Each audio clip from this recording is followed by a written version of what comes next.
time we didn't have any public comment. So if you think or see something that happens here at this dais on a Tuesday night that you think could be rectified in the future, the Charter Commission meeting is the place for you to actually get there to talk about those issues and really think about what we need for the next 150 years or so of Pontiac. So now I'm taking off my Charter Commission hat. I'll just ask, so when is the next meeting or meetings? When is the next meeting? This Thursday? Okay. We just had a meeting on Saturday, so please forgive me. We have a meeting this Thursday in City Council Chambers at 6 p.m. The meetings usually run about 2 hours, but whatever. Okay, 3 hours. I hope for 2, but it usually runs 3 hours. So please come out. We're getting really through the bulk of the charter right now. And so if you want to make a comment, please be here. That's 47450 Woodward Avenue, second floor, through the double doors. And then the next one is on the 16th. So before you eat your turkey, come to a Charter Commission meeting. All right, that's my PSA for Charter Commission. I'm taking off that hat as an elected official. And so we had some huge news happen for the city of Pontiac and Oakland County and the state of Michigan all together. So I'd like to thank the mayor and the council for allowing us to use the Bowen Center. For those people who don't know, PBS NewsHour did about a 15-minute story on the work of the Pontiac Warrant Clinic. They had been doing these in the South. But Pontiac, which is the center of the universe, as Hubert Price would say, was the first place north of the Mason-Dixon line that was able to do a warrant clinic. Our first warrant clinic, Councilman Goodman was a part of the team, and we serviced about 125 people. This last warrant clinic, over 250 people got serviced, and they're still getting serviced today. Our phenomenal chief judge, Judge Walker, has been leading in transformational justice along with Judge Gross and Judge Bowie. They actually had what was called court in the community. So they took the Bowen Senior Center, and let me just say this, the staff at the Bowen Center is absolutely phenomenal. If y'all haven't put a raise in the budget, put a raise in the budget for them because they just went over and above to make us not only feel welcome, but everybody who came through the door really feel welcome with that facility. So it's good to have a gym in Pontiac and great people staffing and working that.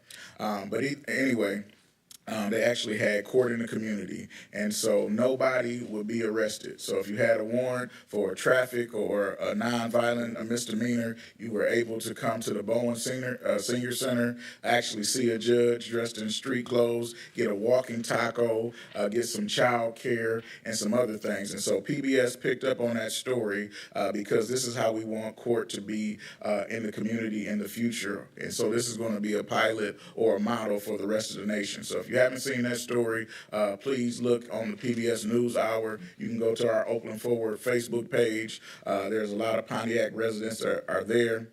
I do want to thank the national partners, which were Black Voters Matter, along with GRAY, which is Growing Real Alternatives Everywhere. And so they do this in Louisiana, Texas, and other places. And so now I have people that call my phone on a regular basis and say, Kermit, I got a warrant. I can just send their contact information to a judge, and they'll be able to look it up and take care of those people. So this is ongoing. We'll probably do another 2 warrant clinics next year. But they've been doing it now. They just had one in Flint, and then they had one in Detroit where 1,500 people showed up within an hour. And so Pontiac was able to be the first place for this to get done. And so I want to commend our city for opening up. And this was where all the levels of government worked together.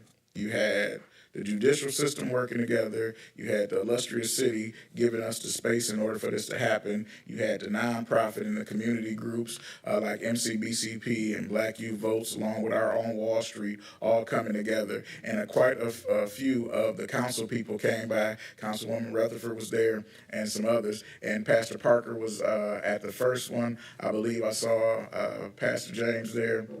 But we've had so much phenomenal opportunity, and James McQueen kept me together because we actually had a bounce house and a DJ.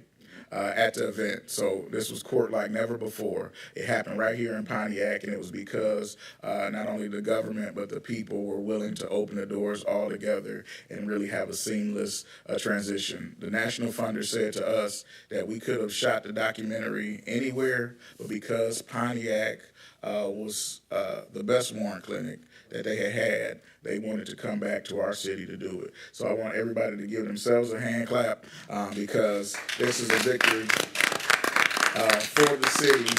And when you start seeing warrant clinics all throughout communities all over the world, know that Pontiac was an instrumental piece in making that happen. So thank y'all for this time. I'm going to go and take a shower now because we've been outside at the election polls in Southfield and Oak Park and Ferndale all day today. So as my mother would say, I smell like outside. So I'm going to go and get out of here. But thank you so much, Mayor and Council, for allowing this time. Thank you, and happy recent birthday, Mr. Williams. All right, any other recognition of elected officials? Council, Mayor, Mr. Doyle. Beatrice Wright, I'm an elected official. I am a Democratic office delegate representative. I wanted to get up and just say, you know, I want to encourage young people to vote. I want to encourage old people to encourage young people to vote. I want you to express to them how important their vote is. One vote. Difference between medical marijuana and no medical marijuana. One vote.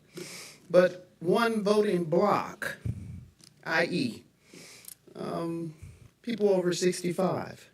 That's a voting block. You can depend on us to vote. Because we know what is at stake when we don't vote. And so I want to encourage people to vote, and I want to encourage people to understand that their vote counts. Thank you. Thank you. Any other elected official address? Hearing none further, we now move to agenda address. Councilman Rutherford, who's the someone playing the flute up in here? Oh, it's a phone ringer, not a surreptitious recorder being played. The first speaker will be Beatrice White. What item are you speaking on, ma'am? I'm speaking on, let me get my notes.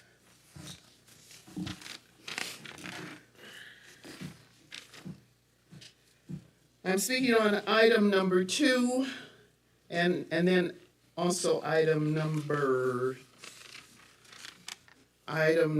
6.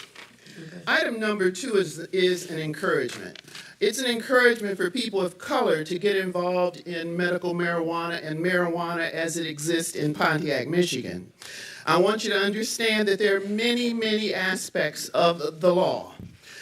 Did you know that there is an aspect of the law that inspects the marijuana? I'm of the opinion that it's now time to get on board for how it can help our community, how can it help your family, how can it help you? And so I want individuals to understand that there's so many jobs attached to the marijuana industry. And never forget it, truck drivers, security individuals, many, many jobs. Now, as it relates to number 6, number 6 says, resolution to approve the specialty designated merchant and Class C bistro licensing as requested by the petitioner, Kegger Burger, 7 North Saginaw, Suite A. I wish the best for Kegger Burger, but I don't know what a specialty designated merchant is in city lingo, and I would like for somebody to explain that to me. Thank you. Carlton Jones, what items are you going to be speaking about tonight?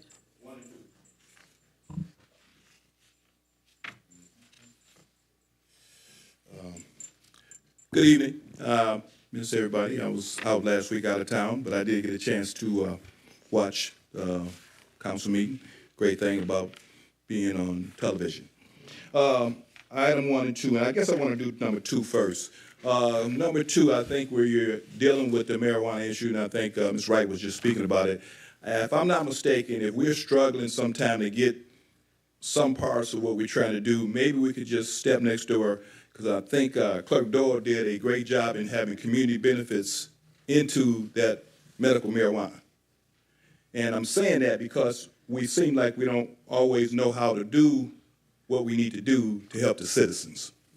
But community benefit packages were a part of that. And I would recommend that we look at how we can make sure that they're done up front. If you do them up front, you don't have to worry about the tail end, the community being left out. So that's what I want to share about that. Item number 1, dealing with CM at risk. I was glad to hear Councilwoman James speak up last week. Now, I've got extensive background in construction, and construction management at risk, it might sound like a good deal, and it could be a good method for us to use. But I think she was right on when she was pointing up at how much control you give out to buy that risk. So we need to understand that there are several different construction methods. I would say we want to consider design build as another alternative. But I will say that construction manager at risk, as she was hitting at, it gives up a whole lot until you can determine what is a guaranteed maximum price. And that's what they're trying to do, is guarantee a maximum price.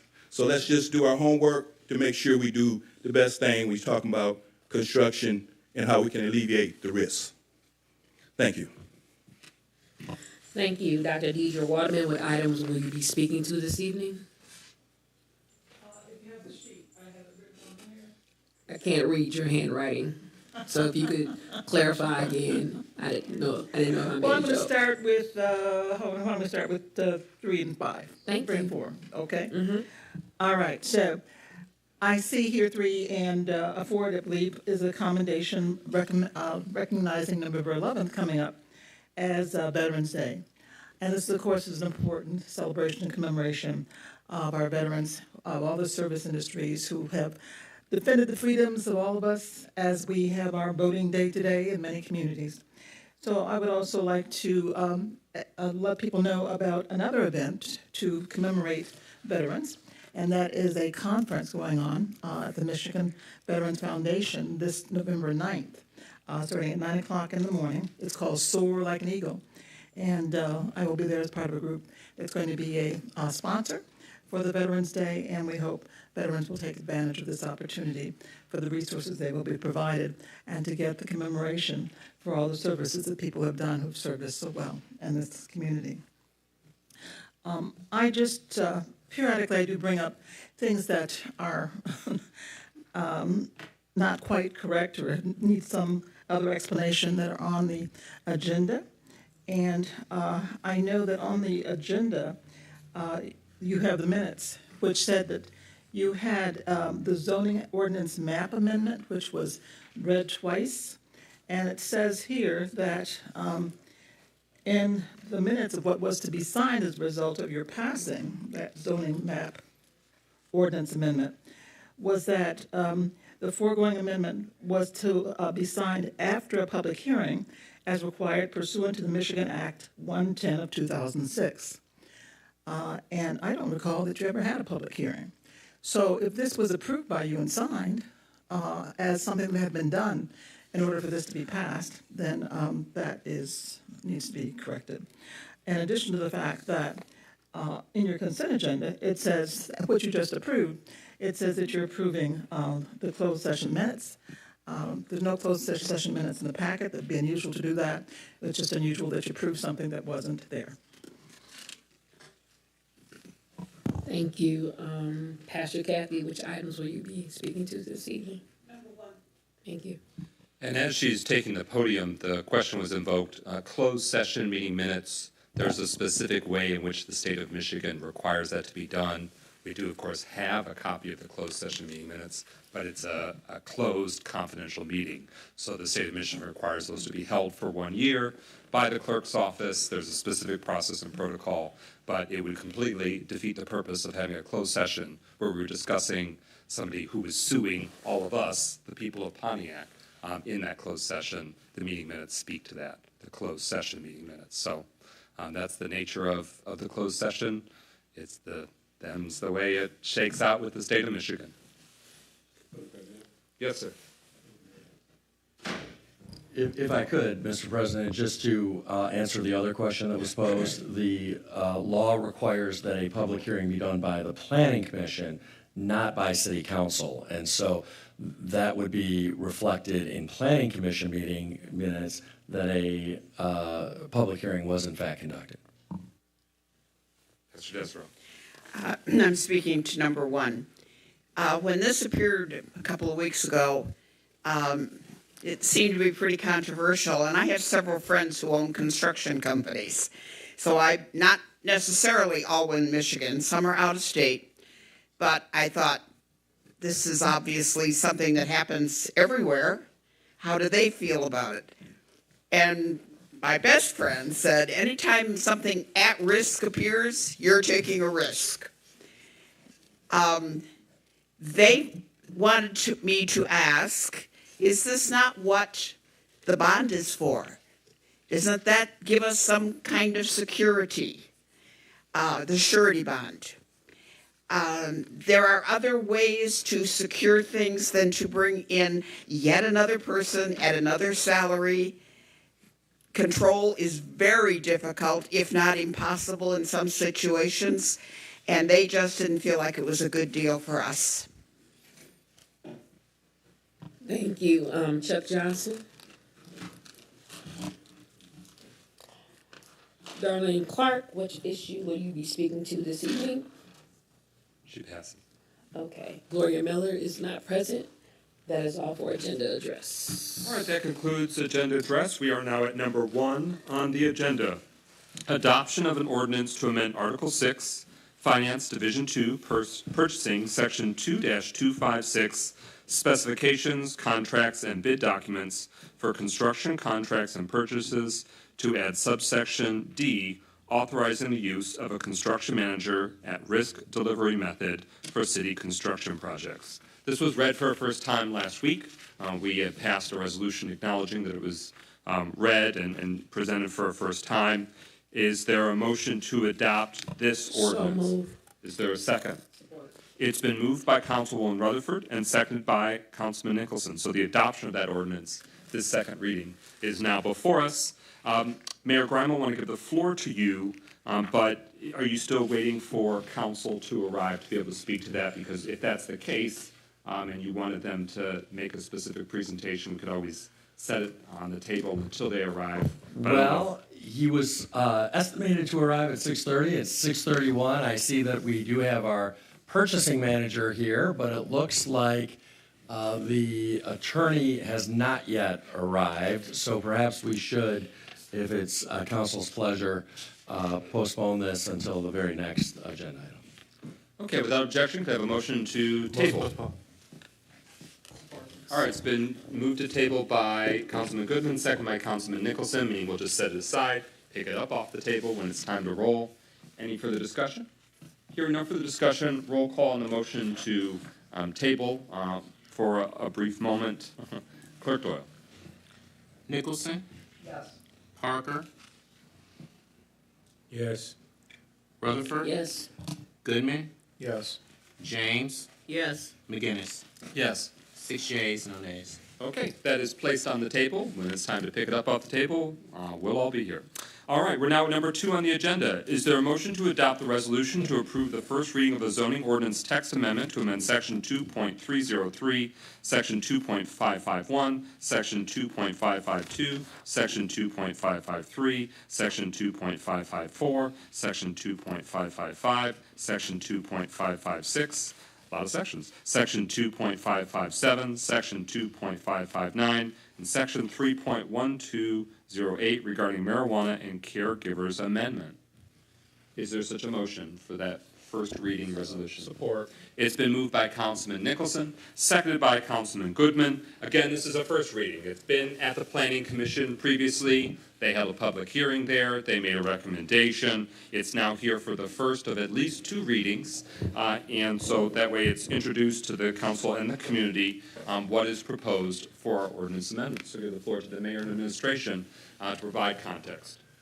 Well, thank you, President McGinnis. There are a few components to this proposal, and I'll allow our planning manager, Mark Andrick, to get into those different components as they've been recommended by the Planning Commission on a 3-to-1 vote.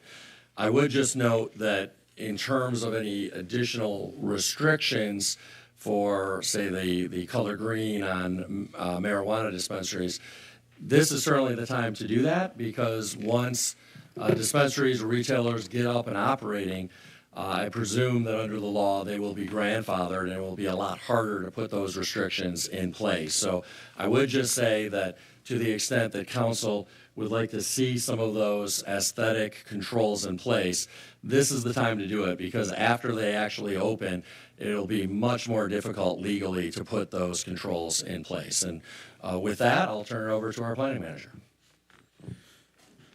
Thank you, Mayor. Good evening, Council. So I have a very brief presentation compared to the marijuana ordinance that was passed in April. This is very short, but I want to just highlight what and really identify what is being proposed. So as mentioned in the motion, this is a citywide, city-initiated zoning text amendment.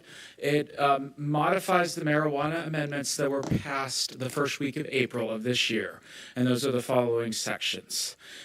This is the process that Planning Commission is going through. There was a public hearing last week. This is a first reading, and this requires 2 readings. The second one at this time is planned for next week. Just some background, City Council adopted ordinances 2406 and 2407 to allow and regulate adult use marijuana in the city.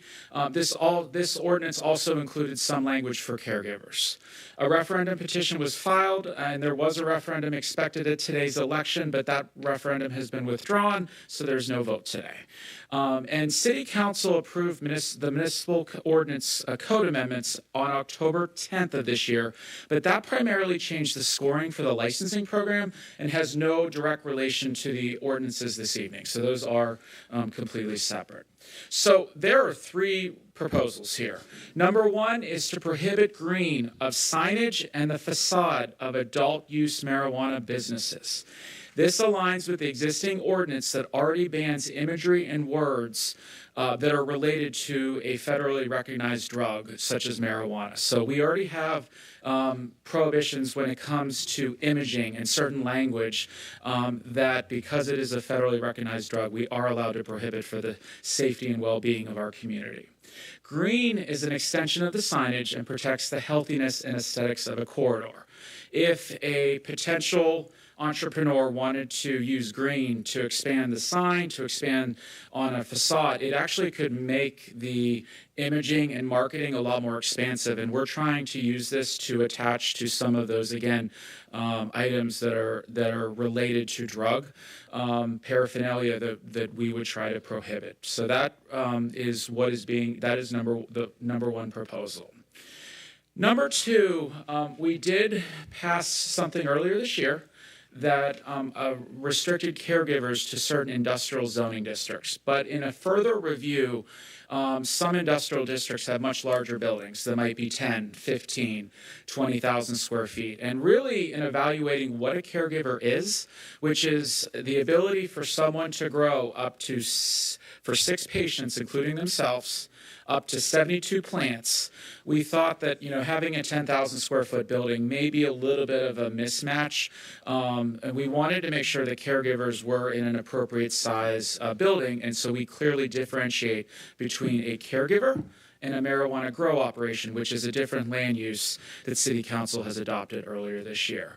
The caregivers do not need to go through the scoring system through our business licensing program, but a marijuana grow operation would need to do so. And lastly, there are two slides. I just wanted to bring up cleanup language. This is from section 2.303.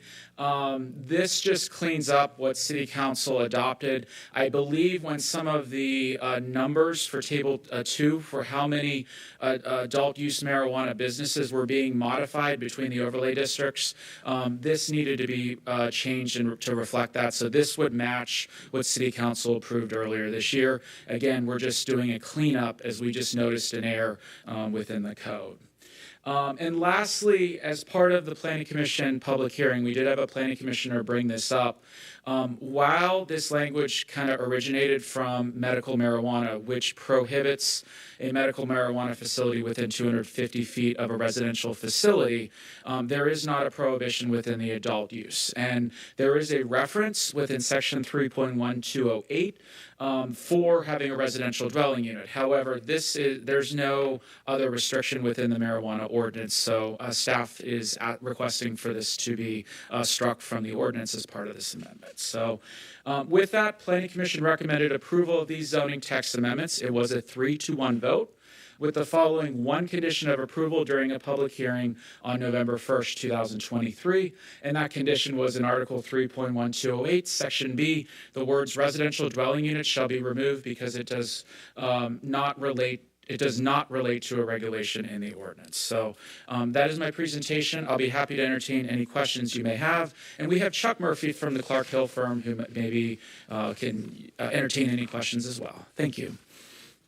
Thank you very much for this presentation. Again, it's the first reading. So with the affirmative vote tonight, we're just acknowledging it's been read for a first time. It will come back before us for at least another time. But debate on the matter now, initial questions or deliberation, council members. Councilman Parker. Thank you, Mr. Yandry. Good afternoon, or good evening, rather. In regards to caregiver spots, are they still held to the same distance from playgrounds, churches, and things? That is correct. That is not being modified with this ordinance, correct. So they should be a certain distance from churches, playgrounds, schools, as the medical marijuana adhere. Absolutely. Okay. So as part of that, we passed this ordinance in April. So anything going forward from April would need to follow that distance buffering. Prior to that, we did not have regulations on caregivers, and it defaulted to the state ordinance. Okay. Thank you. And to clarify, did the state ordinance have buffer requirements, or they were just not as stringent? I would like to yield that to Attorney Murphy, please. But it's helpful context because this is part of the reason why we're taking this action, because we didn't want it to be this loophole where caregivers were using the spirit of the law, but not really truly following what the intent was, which was to provide for residents, to provide for themselves and those they were caring for, versus it being an end-run way to do it commercially. Mr. Murphy? So the Medical Marijuana Act of 2008 did not have spacing requirements. There were other criminal statutes in Michigan that regulated the distance between schools, for example, and somebody possessing marijuana nearby. And then there was litigation over the 2008 statute, which when the Supreme Court decided the DeRuyter case, they basically reaffirmed the right of a municipality to enact zoning regulations and police power regulations over medical marijuana caregivers and patients, and that the MMMA, the 2008 statute, didn't prohibit that. So the city has the right to enforce its zoning regulations so long as they don't totally prohibit caregivers from performing their caregiver services in the city. Thank you. Councilman Nicholson? Looking at the symmetry between this and the medical ordinance, are we still providing the exception for downtown when we're talking about the distance requirements? I believe it does. If I may. Yeah. With this ordinance, a caregiver would not be able to operate downtown. Correct. Yep. Councilman James? Yeah, I'm a little confused as to what is different about what you're proposing here in this overview for the caregiver. I mean, we approved an ordinance that allows for caregiving. What are you proposing here that's different than what's in the ordinance? So limiting the square footage of their facility to 2,000 square feet. Previously, you could have a 10,000 or 20,000 square foot industrial building that would have multiple caregivers in it with far more than the 72 plants. So this concept is to reduce it down to what it was originally intended to be. The caregiver plus 5 patients, limited to 72 plants. They're supposed to have a separate room that's locked for every 12 plants. Okay. And in the prohibiting green, what was the difference there than what we had? The prior zoning ordinance did not prohibit the color green. Yeah, I thought it did. It said imagery and other elements, but it did not invoke green. And you've assessed that based on some of the other municipalities, it just basically slathered in green of various different hues to convey or communicate that it's a marijuana establishment. So you thought that it would close that gap? That's correct. I mean, if you go down 8 Mile Road, there's a ton of green signs every couple blocks for dispensaries. I thought ours did, but I guess I thought it did specify that it prohibited green. Okay. Further discussion on this first reading? Hearing no further discussion, speakers list is exhausted. Roll call on adoption of the resolution approving the first reading. Clerk Doyle. Parker, Yes. Rutherford, Goodman, Yes. James, Yes. McGinnis, Yes. Nicholson. Yes. 5 yeas, 1 abstention. All right, that motion carries. The resolution to approve the first reading has been adopted, and we will see that at most likely the next meeting, but at a future city council meeting. Is there a motion to pull from the table what had been number 1, adoption of an ordinance to amend Article 6? It's been moved by Councilwoman Rutherford and seconded by Councilman Nicholson that we pull from the table that ordinance amendment. Roll call, Clerk Doyle, on approving the motion to pull it from the table. Rutherford? Yes. Goodman, Yes. James, Yes. McGinnis, Yes. Nicholson, Yes. Parker. Yes. 6 yeas, no nays. That motion carries. We're revisiting now item number 1. So this was read for a first time at last week's city council meeting. We've had a move and a second, so we're actively considering the ordinance to amend Article 6. So Mayor Grimo, if you'd like to give some more information about the rationale. And this is prompted, but not only for the initiative that the city is taking on behalf of the residents of Pontiac for the construction of a new youth recreation center. And we want to ensure that an aggressive timetable can be pursued. The intention is to be able to open the youth recreation center in 2025. That's what City Council is eager to see, and we look forward to taking all the steps necessary to put the building blocks in place. And this is one of those building blocks to meet that aggressive timeline. We give the floor now to Mayor Grimo for background and rationale. Yeah, that's a great summary, and before we have the purchasing manager and the city's attorney come to the podium, I did just want to reflect on a couple of the comments we heard this evening. This would not involve the city hiring an additional construction manager. The vast majority of construction projects already have a private construction manager or general contractor involved in that project. This is simply about engaging in a contract that allocates the risk of cost overruns or of projects taking longer than they should on that construction manager that's already working on the project, so that the city's not bearing that risk, the construction manager is bearing that risk. In addition, the goal here with the youth recreation project, at least, is in fact to have a variant of a design-build approach where the designer, the architect, and the contractor are working together really from essentially day one. And so that's always been the aspiration here. But in consulting with attorneys, they thought that it would make sense to add this component whereby the construction manager or the general contractor bears the risk of cost overruns or the project taking too long. So this is not really instead of a design-build approach. This is a variant of a design-build approach to make sure that the contractor really bears that risk. And with that, I'd invite our purchasing manager and/or our city attorney who's been working on this to come to the podium and please, and just speak a little bit to why this recommendation was made and what you see as the benefits of this approach, and then certainly take any questions the city council may have. We'll want to have you turn the microphone on. It's at the bottom right of the base of the black device. Hi, Jeff Gallen from Clark Hill. I'm in our construction law practice group. I was probably the one that initiated the suggested change of going from an integrated design or design build pure project to a construction manager at risk type project. That's really the way most of my clients that represent a lot of owners are going. It provides the benefit of having the construction manager involved very early in the process of design, pre-construction, but also provides the benefit and safeguards that a general contractor, construction manager provides.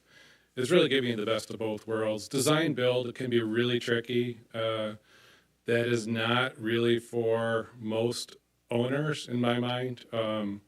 It can provide a lot of pitfalls. You don't know necessarily if you are getting what you thought you were getting through a design build process. So construction manager at risk involves the construction manager pre-construction.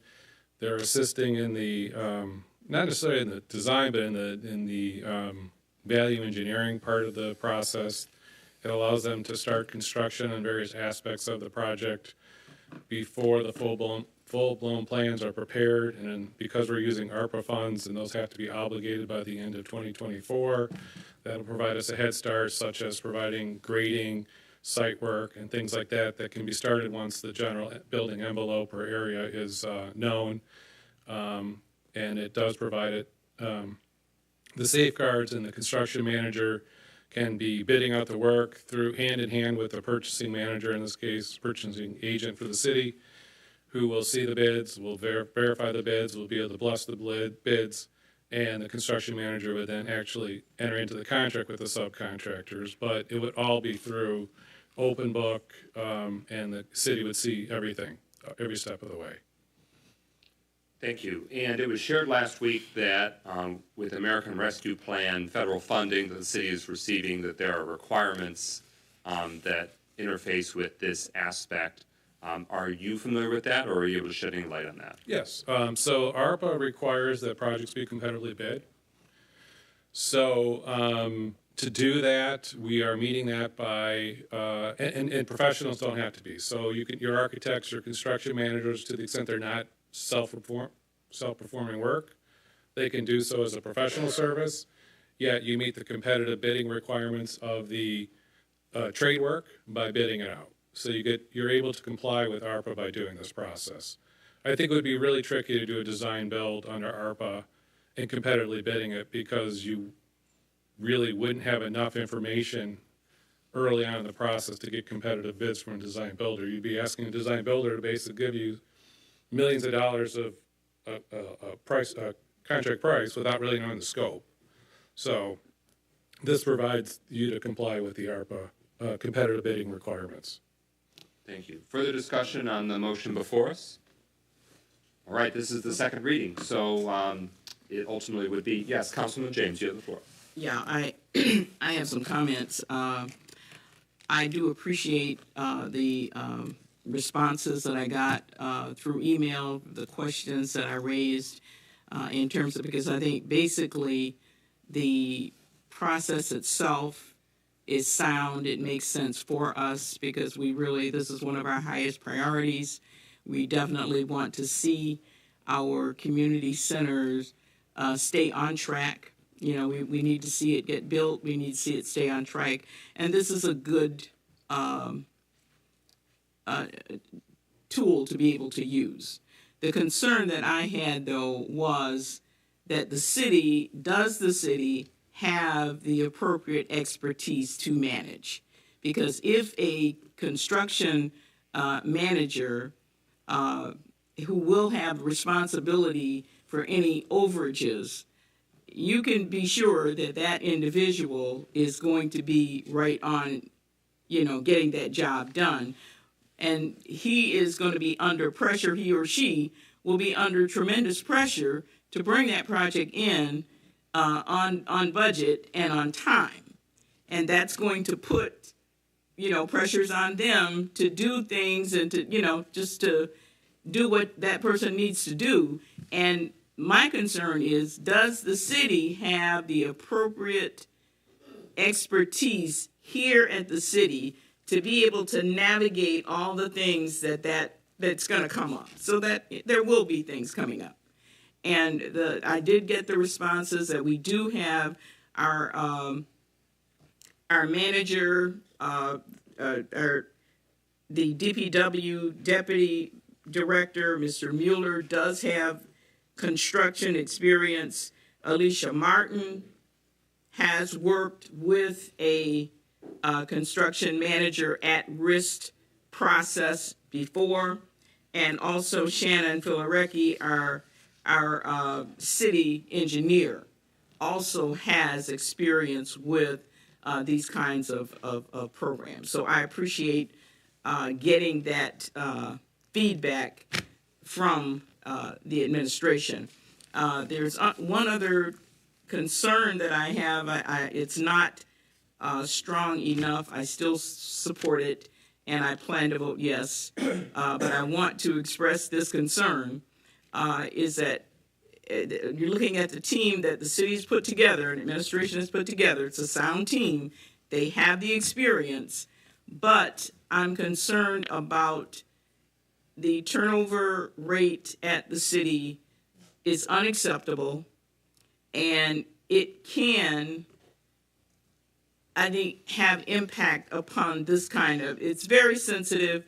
You have to have those right people on the job, and those people have to be able to remain on that job. So that does concern me. It doesn't concern me to the point where I would say that this is not something that we should do. I still support it and plan to approve it, but I want to say that we have a vulnerability here in that we need to be able to do a better job at retaining employees in the city, and it's just something that we're going to have to work on.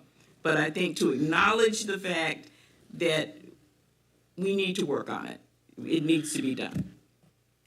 Very well said.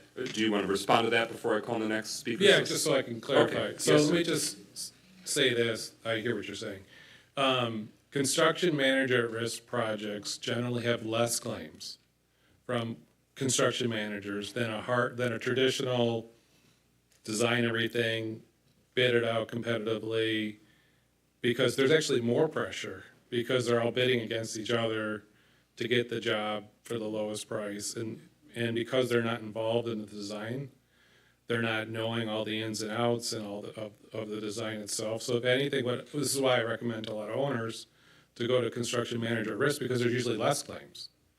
And from a construction standpoint, it's really identical. The construction manager, when the project starts, the construction starts, the contractor, whether it's a general contractor or construction manager, from the owner's perspective, is really no different. It's still their show, it's still their project. They still need to report to the owner, but I 100% agree with you. Whether there's turnover at the construction manager, which I like to put in my contracts, we want to know who the key personnel is. They got to get our permission before they change. Same thing applies for owners. You want to make sure the owner doesn't have turnover, because I also do, so half my work is probably handling contract reviews and the other half is disputes. Almost invariably on the disputes, it's because either the owner has a lot of turnover or the construction manager has a lot of turnover. And that's what you want to avoid. Yeah. Because you've said something in the past and now we're changing it. And so it's a very good point.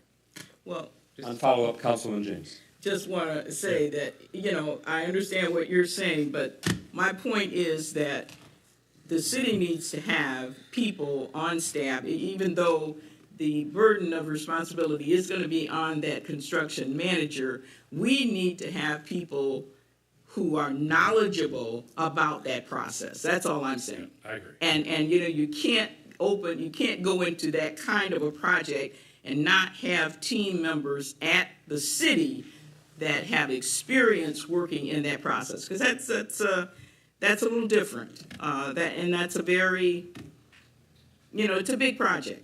So I'm very happy that as a city we have expertise here that have experience in working with those kinds of projects. I think that's going to help the project to be successful, because we all want it to be successful. Very, very well put, and thank you for raising that in terms of the value of having stability of employment and departmental leadership in these key positions. It's a vulnerability, and so we need to recognize it, not to point fingers and not to, you know, bash people, but we need to be able to talk about our vulnerabilities and plan for them. Thank you. Councilwoman Rutherford. So my question is going to be a little different. This is a two-part. It's going to be to the administration. Are we using, when we go into this agreement, other avenues for people to bid other than BidNet? Because there's a habit that because we strictly use certain BidNet, people, the web doesn't go out as far. And two, what is going to be the ratio for local people to be a part of this? And are we going to teach them how to get on these regular, if we're using different sites, are we going to teach them how to get on those sites? Because what will happen is, and it always does, is that they will say, an individual will say, well, I didn't know because I only saw it on BidNet. And then there will be it will be a backlash because they'll say, well, that's all we had it on. So then you'll get African-American companies that didn't know nothing about it, Hispanic-American companies that didn't know nothing about it, Asian-American companies that did not know nothing about it. So my question for the first one is, are we using more than BidNet? If we are, name them publicly.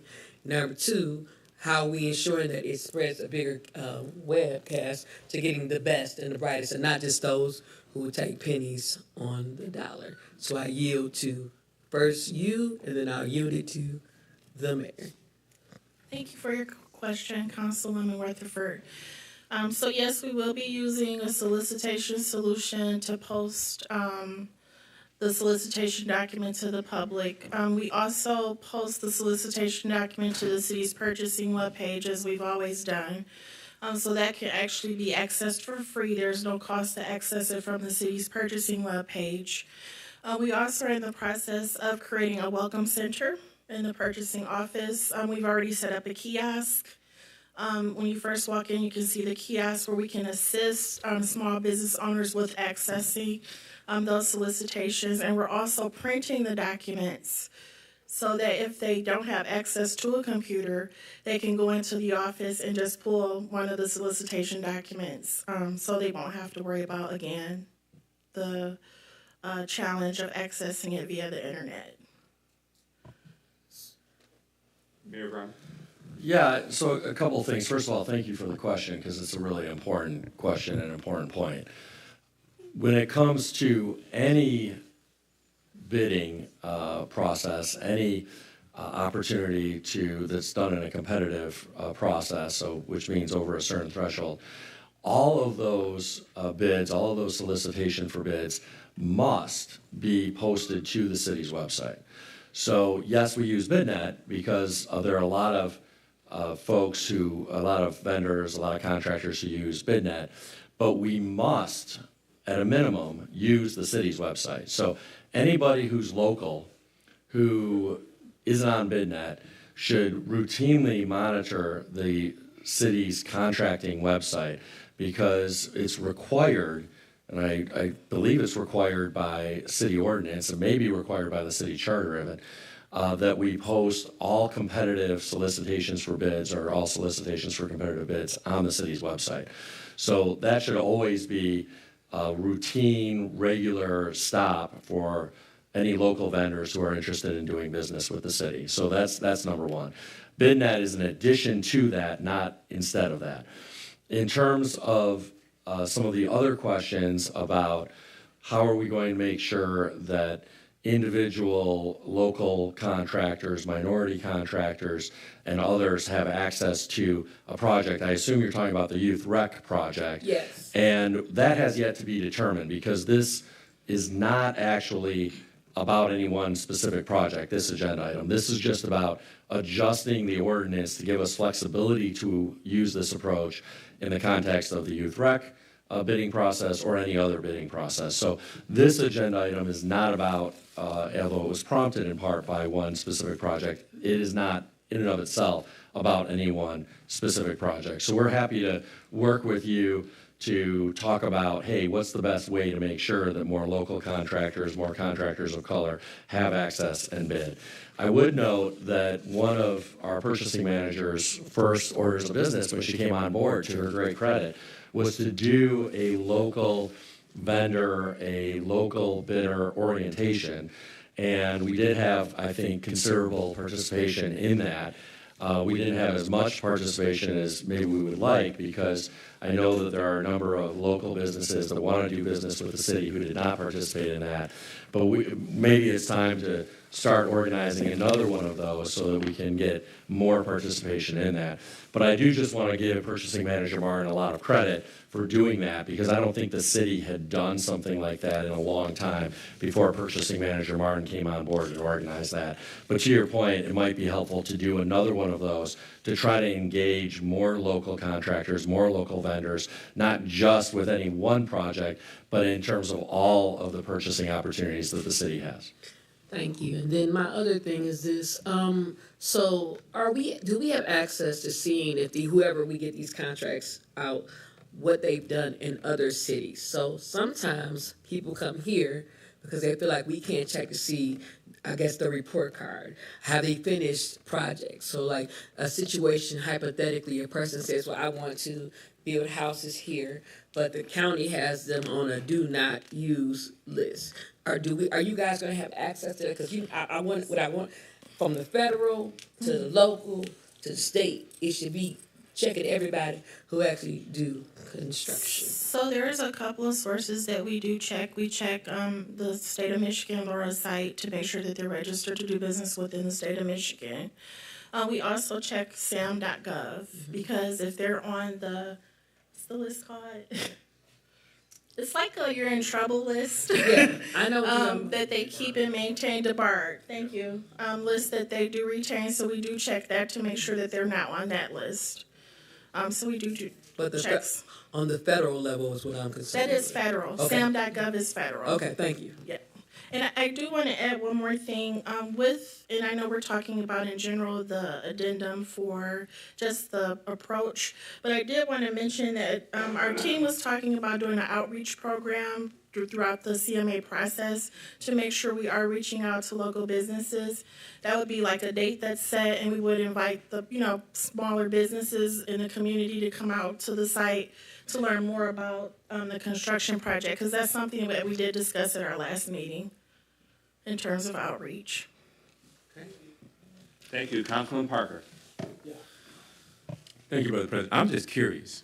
Yes. This is Michigan, and we're looking at a risk manager for our projects. And I know Michigan weather. It changes. If you don't like it in the morning, it'll probably be snowing in the evening, and you'll enjoy it. And so do we write into our contracts a certain level of overage just for the changes that will occur in projects based on weather?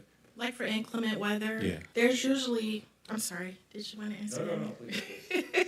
And Jeff can help me here with the inclement. So on a construction manager risk process, usually there's a contingency that we've preset early on in the process, 3%, 5%, whatever we've agreed is reasonable to address changes like that, such as force majeure type events, weather. And then we address in the contract whether or not those changes are compensable, or, dollar wise, or just give them an extension of time. Okay. There's two different ways to handle it. Thank you. Yeah. Thank you. Further discussion? Hearing no further discussion, speaker's list is exhausted. Roll call on adoption of an ordinance to amend Article 6, authorizing the use of a construction manager at-risk delivery method for city construction projects. Clerk Doyle. McGinnis, Yes. Nicholson, Yes. Parker, Yes? Goodman, Yes. James. Yes. 5 yeas, no nays.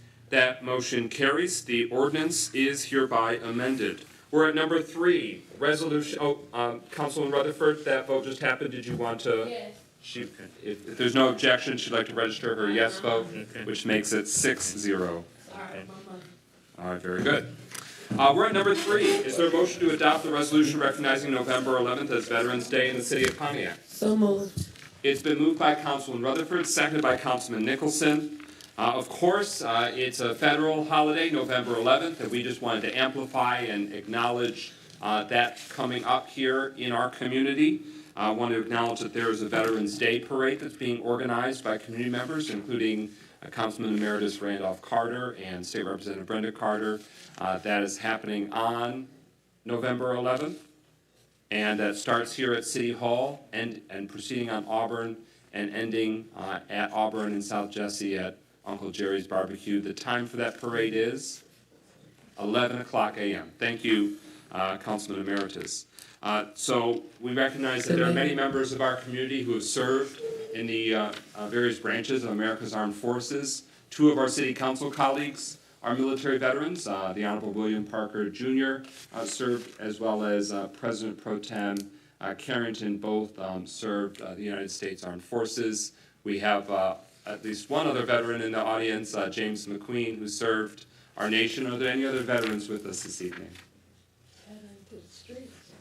Please, please rise and give a standing ovation to our nation's military service members, including those from the city of Pontiac.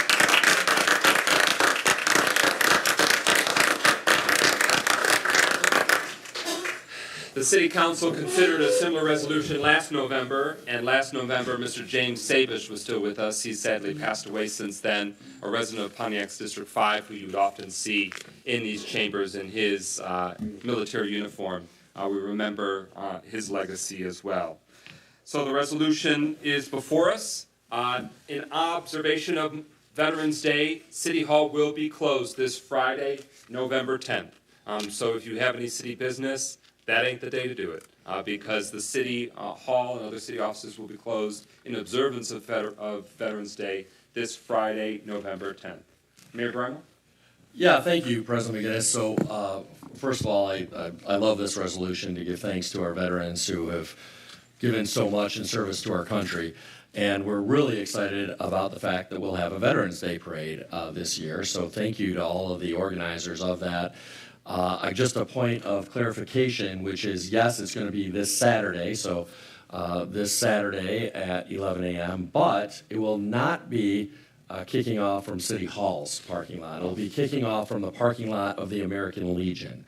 So the American Legion on Auburn. I don't want people showing up to the wrong spot. There were a few routes under consideration, and those have been finalized as of today. So it'll be starting from the American Legion parking lot at 11 a.m. This Saturday. And yes, as you said, it will be concluding at the corner of Jesse and Auburn so that people can enjoy the great food of none other than Uncle Jerry's Barbecue. Thank you. Further discussion on the motion before us? Hearing no further discussion, thank you again to the veterans from the Pontiac community, including our 2 colleagues, Councilman Parker and Pro Tem Carrington. Roll call and adoption of the resolution. Clerk Doyle. Goodman, Yes. James, Yes. McGinnis, Yes. Yes. Parker, Yes? Yes. 6 yeas, no nays. That motion carries. The resolution is adopted. Number 4, is there a motion to adopt the resolution recognizing Modesto de la O? So moved. Is there a second? Support. It's been moved by Councilman Rutherford, seconded by Councilman Parker. This resolution recognizes Modesto de la O, a Pontiac resident. He was nationally recognized by the Veterans of Foreign Wars. He was given the Distinguished Service Award at the National Convention this year. And not only is he a Pontiac resident and grew up here in the city of Pontiac, but he also is a member of the VFW Post 1370 located here in Pontiac on Cesar Chavez, but he was previously the post commander here as well. He has a nonprofit serving his fellow veterans called Foxhole That's come before the city council before. You may remember that we approved their 501c3 designation for purposes, charitable gaming purposes. But just wanted to celebrate and intentionally timed it related to this week of Veterans Day, acknowledging and celebrating and congratulating him on a well-deserved national recognition by the National Veterans of Foreign Wars organization. So that's the motion before us. Any further discussion? Congratulations and thank you again, Mr. De La O, who himself is a veteran of the United States Marine Corps. Hearing no further discussion, speakers list exhausted. Roll call, Clerk Doyle on the resolution. Goodman, Yes. James, Yes. McGinnis, Yes. Parker, Yes. Rutherford. Yes. 5 yeas, no nays. That motion carries. The resolution is adopted. Number 5, is there a motion to adopt the resolution celebrating the appointment of Attorney Monique Sharp? So moved. Support. It's been moved by Councilman Rutherford, second by Councilman Goodman. This resolution celebrates the appointment of Attorney Monique Sharp to the 36th District Court Bench of the state of Michigan. So, Attorney Sharp served in the city of Pontiac. She was an employee of the city for over 6 years, multiple roles with the city council, including legislative council for multiple years. That's her final position that she had with the city of Pontiac. She then went on to be the Deputy General Counsel for the 36th District Court of Michigan, which is the largest district court in the state. It serves the entire city of Detroit, where she calls home. So on October 26th, Governor Gretchen Whitmer, in her infinite wisdom, very wisely chose to appoint Attorney Sharp to a vacancy on that district court bench. So effective November 16th, Attorney Sharp will be Judge Sharp. And so this is our formal, that's right, a round of applause for Attorney Sharp. We announced that and Mr. Bass from the community shared that as well, so we celebrated that informally last week, but now we have a formal resolution to add to the record of the city our acknowledgement, thanks, and congratulations for this very major accomplishment in her professional career. Councilman Rutherford, and followed by Councilman Goodman. Black excellence at its best. She was and is one of the realest people you could ever meet. And she would correct you with wisdom and with tact and with grace. And that's something that sometimes isn't always shown publicly. But what I loved and respected most, not with eyes wide shut, but with eyes wide open and giving us sound advice. She is missed. She's going to do an amazing job as a judge. And as I said, black excellence at its finest. Thank you. Councilman Goodman. Yeah, I mean, I just really want to congratulate Attorney Sharp, well, just again, soon to be Judge Sharp.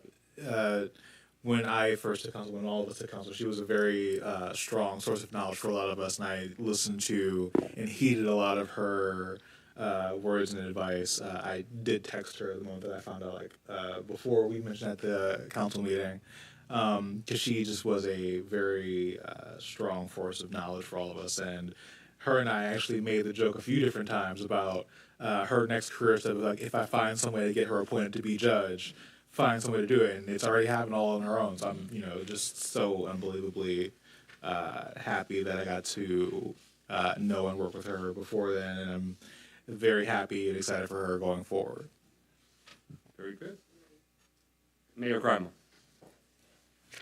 Yeah, I'm really, really thrilled about this. I've known, I'm going to claim it now, I don't think she's been sworn in yet, but I've known Judge Sharp for a number of years, since before I was mayor here, and just hold her in very, very high esteem. I always say that public servants, elected officials, should have both a good mind and a good heart, and that's probably nowhere more important than when it comes to judges. And certainly, Judge Sharp has both a good mind and a good heart. This is, I think, a great, great happy moment, not just for Judge Sharp, but really for the people of the city of Detroit who are served by the 36th District Court, because they're getting a really, really great additional judge to the bench there. And just couldn't be happier for both Judge Sharp and the people of Detroit. Thank you. Further discussion? Congratulations again to Judge to be the Honorable Monique Sharp. Roll call and adoption of the resolution. Clerk Doyle. James, Yes. McGinnis, Yes. Nicholson, Yes. Parker, Yes. Rutherford, Yes. Goodman. Yes. 6 yeas, no nays. That motion carries. The resolution is adopted. Number 6, is there a motion to adopt the resolution to approve the Class C bistro licenses? So moved. All right, it's moved by Councilman Rutherford. Is there a second? Second. It's been moved by Councilman Rutherford, second by Councilwoman James. So Kegger Burger is located at 7 North Saginaw, Suite 1A in downtown Pontiac, Michigan. It is on Saginaw Street, kind of across the street from the Strand Theater to orient yourself. It previously was Experimentation Brewing Company for a number of years, so this is a new business. And we'll give the floor to the mayor and the economic development manager who can explain that a community member was inquiring about the nature of the license. This city council has considered a few of them already. It is essentially a more affordable and more achievable liquor license that a community can authorize a private applicant to pursue. So they still have to go through the state of Michigan and the Michigan Liquor Control Commission, but it requires each local community to say, are you even allowing them to proceed forward? Many other it's permitted in other municipalities as well, but some liquor licenses can cost over $100,000, which is extremely expensive. So we don't want to try and put that onerous burden per se on establishments in our community. And this is the two that this city council approved already was at 12, I don't want to get the address wrong, 7 North Saginaw, Sunset Island, Ronnie McNear's business venture, and then at 2 and 4 North Saginaw, the former Four Brothers Lounge. They ultimately have not opened, and again, there's many other factors. This doesn't say for certain this will happen, but those are the two actions that the city council has taken with those types of licenses that the state of Michigan allows. Mayor Greimel, anything further before we give it to the economic development manager? No, I think you summed it up, so I'll defer directly to our economic development manager, Deborah Younger. Thank you, Mayor and Council. A redevelopment liquor license is just that. It's a designation for redevelopment areas. The downtown is such a redevelopment area. The requirements for a redevelopment liquor license are a minimum of $90,000 of investment. So the applicant has to make investment in downtown. It also requires that 75% of the sales are attributed to food, 25% are attributed to alcohol, and the process is much more affordable. A redevelopment liquor license costs about $20,000 as opposed to, I'm working with another entity. There are right now 33 licenses in abeyance that are available to be purchased throughout Oakland County. The latest cost that I heard that one of the people wanted to sell their license was in excess of $500,000. So this is in fact a way to see redevelopment happen in our downtown, which is a designated redevelopment liquor license area. Again, the applicant has met the criteria that are set, which is at least $90,000 in investment, 75% of the sales will go to food, and 25% for beverages.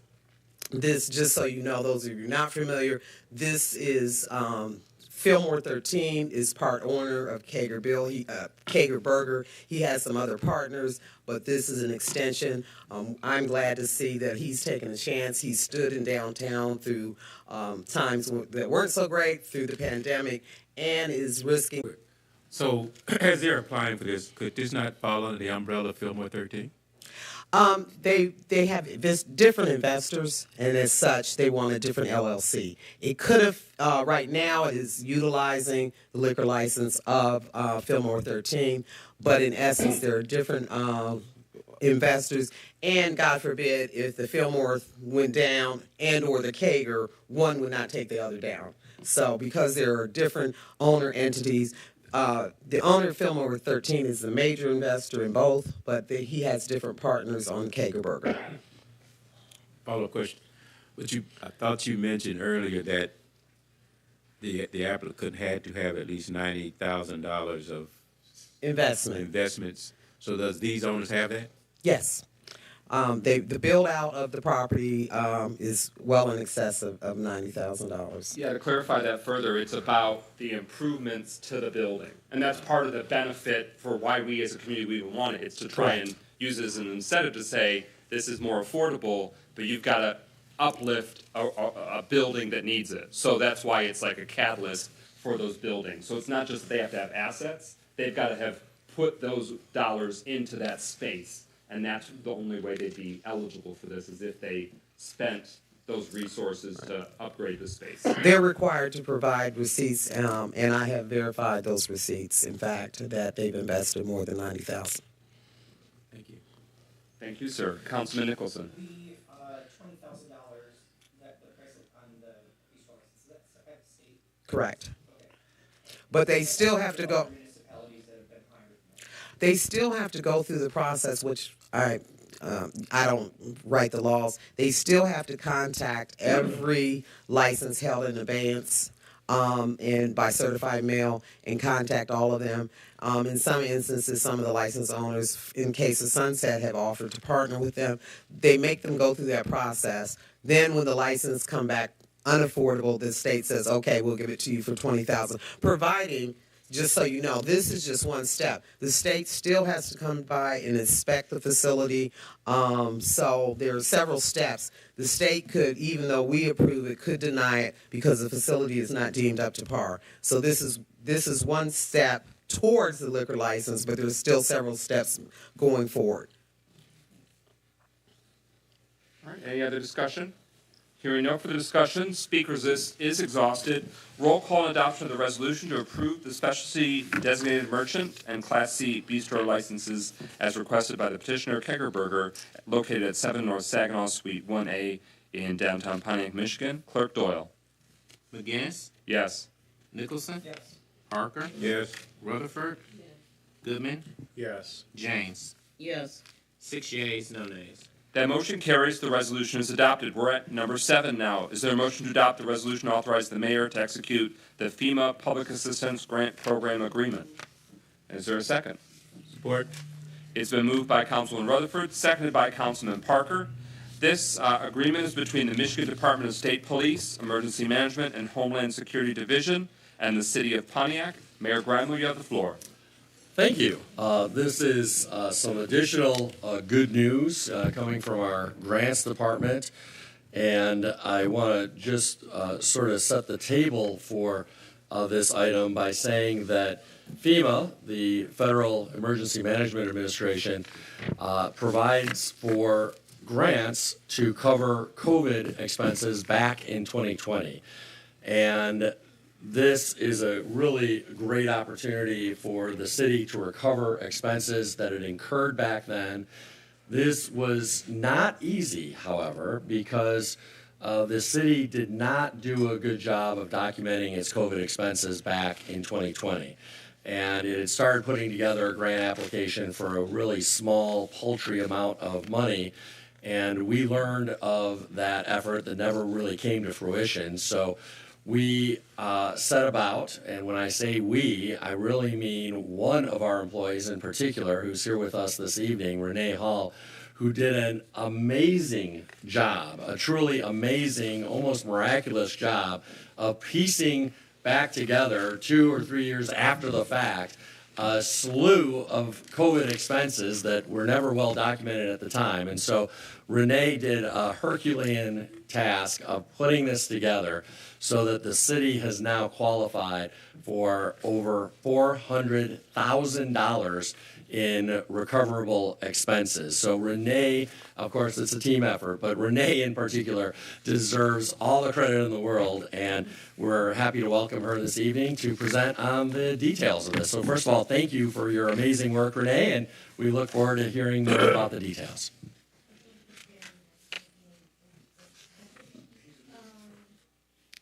Would you turn the mic, please? The right one? The right one? Yeah. Can you hear me? Yeah. Okay. Thank you very much for the introduction. Good evening, everyone.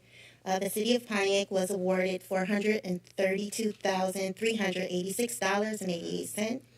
in funding to reimburse the city for activities that provided emergency protective measures during the COVID-19 pandemic, which created an immediate threat to health and safety of the general public. The purpose of the Public Assistance Grant Program was to provide supplemental financial assistance for disaster relief in eligible areas within the state, including funds for emergency protective measures, actions taken to eliminate or lessen immediate threats to lives, public health, or safety.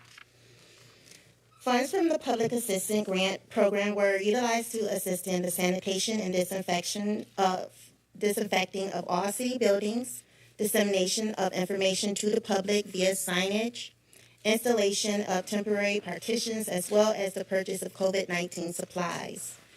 This grant was issued on a reimbursement basis for expenses incurred in a prior year, substantiated by invoices and documentation of work completed. Originally, this we applied, prior administration applied for $50,000.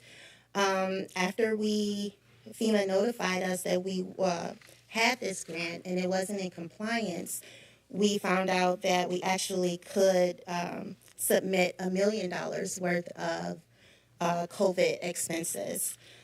So we gathered all that we could, and we were able to come up with they approved $432,000, 386 cents.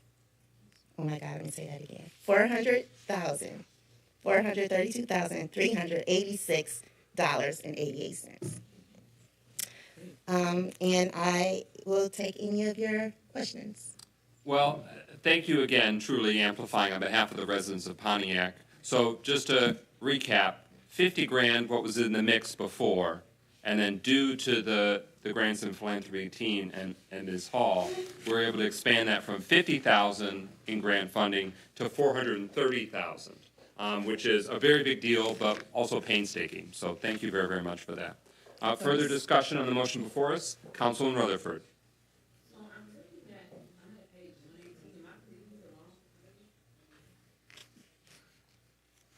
I'm trying to find out. It's a charge I'm kind of confused about for the Marriott Residence Inn.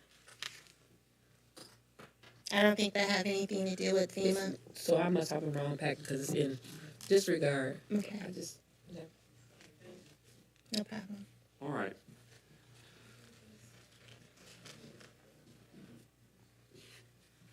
All right, further discussion on the motion before us?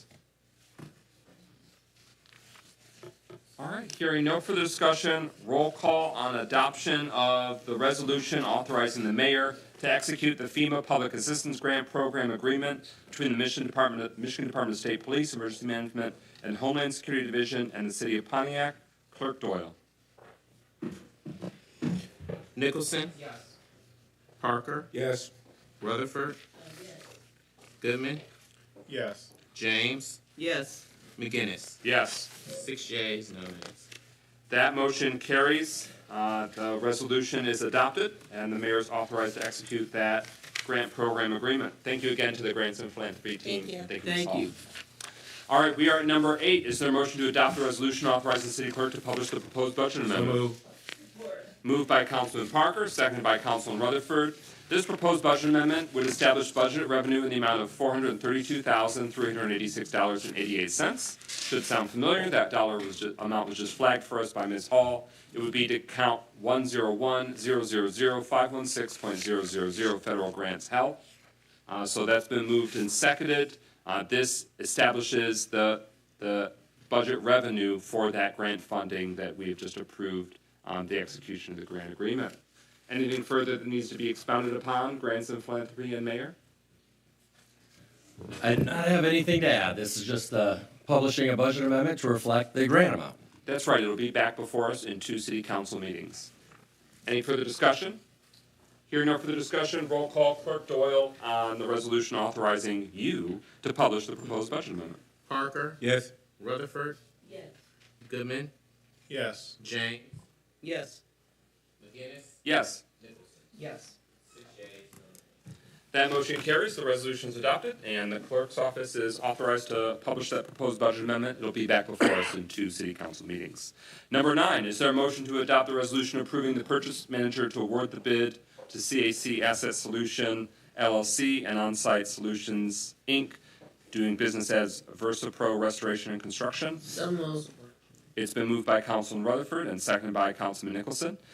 This also authorizes the mayor or deputy mayor to execute an agreement with both firms to allow the city's code enforcement division to board up and secure court-ordered property abatements and emergency property structures throughout the city. This came up in our Economic Development, Housing, and Planning Subcommittee this month and is seen as a need by the city's code enforcement team. Mayor Grimaldi, you have the floor. Yeah, thank you. This is a proposed contract to remediate blight. So when we go out and we ticket properties that are blighted, and we go to court and we say, hey, this person has to clean up this property, one of two things happens. Either they clean it up on their own and problem solved, or if they don't clean it up, we get a court order allowing us to clean it up and then bill that property owner to reimburse us for the expense. And in those situations, we need to have a vendor who actually we secure to clean up the property and then seek reimbursement from the blighted property owner. And so this is a proposed contract for that blight remediation in those instances when we have to do it ourselves as the city. And here to talk in greater detail about the selection process, the competitive bid process, and why we went with this particular company, our purchasing manager, Alicia Martin, and our code enforcement manager, Jack McIntyre, both of whom were very directly involved in the process. Okay, thank you. So purchasing posted the solicitation for it's the request for qualifications for court-ordered property abatement and emergency structure board-ups on September 7th, 2023. The solicitation process concluded on September the 29th, 2023. A total of 17 firms had access to view or download the solicitation documents, and a total of 5 firms submitted a response. After evaluating all the firms' cost proposals and qualifications, 2 firms were shortlisted for an interview. Those 2 firms were CAC Asset Solutions LLC and On-Site Restoration. After concluding interviews with both of those firms, the recommendation was to move forward to recommend to execute an agreement and to award the bid, or to award the bid and then execute an agreement. Was there something? Yeah, so as the mayor said in the introduction, we are obtaining court orders from district court almost weekly now. We have our court docket is every Monday.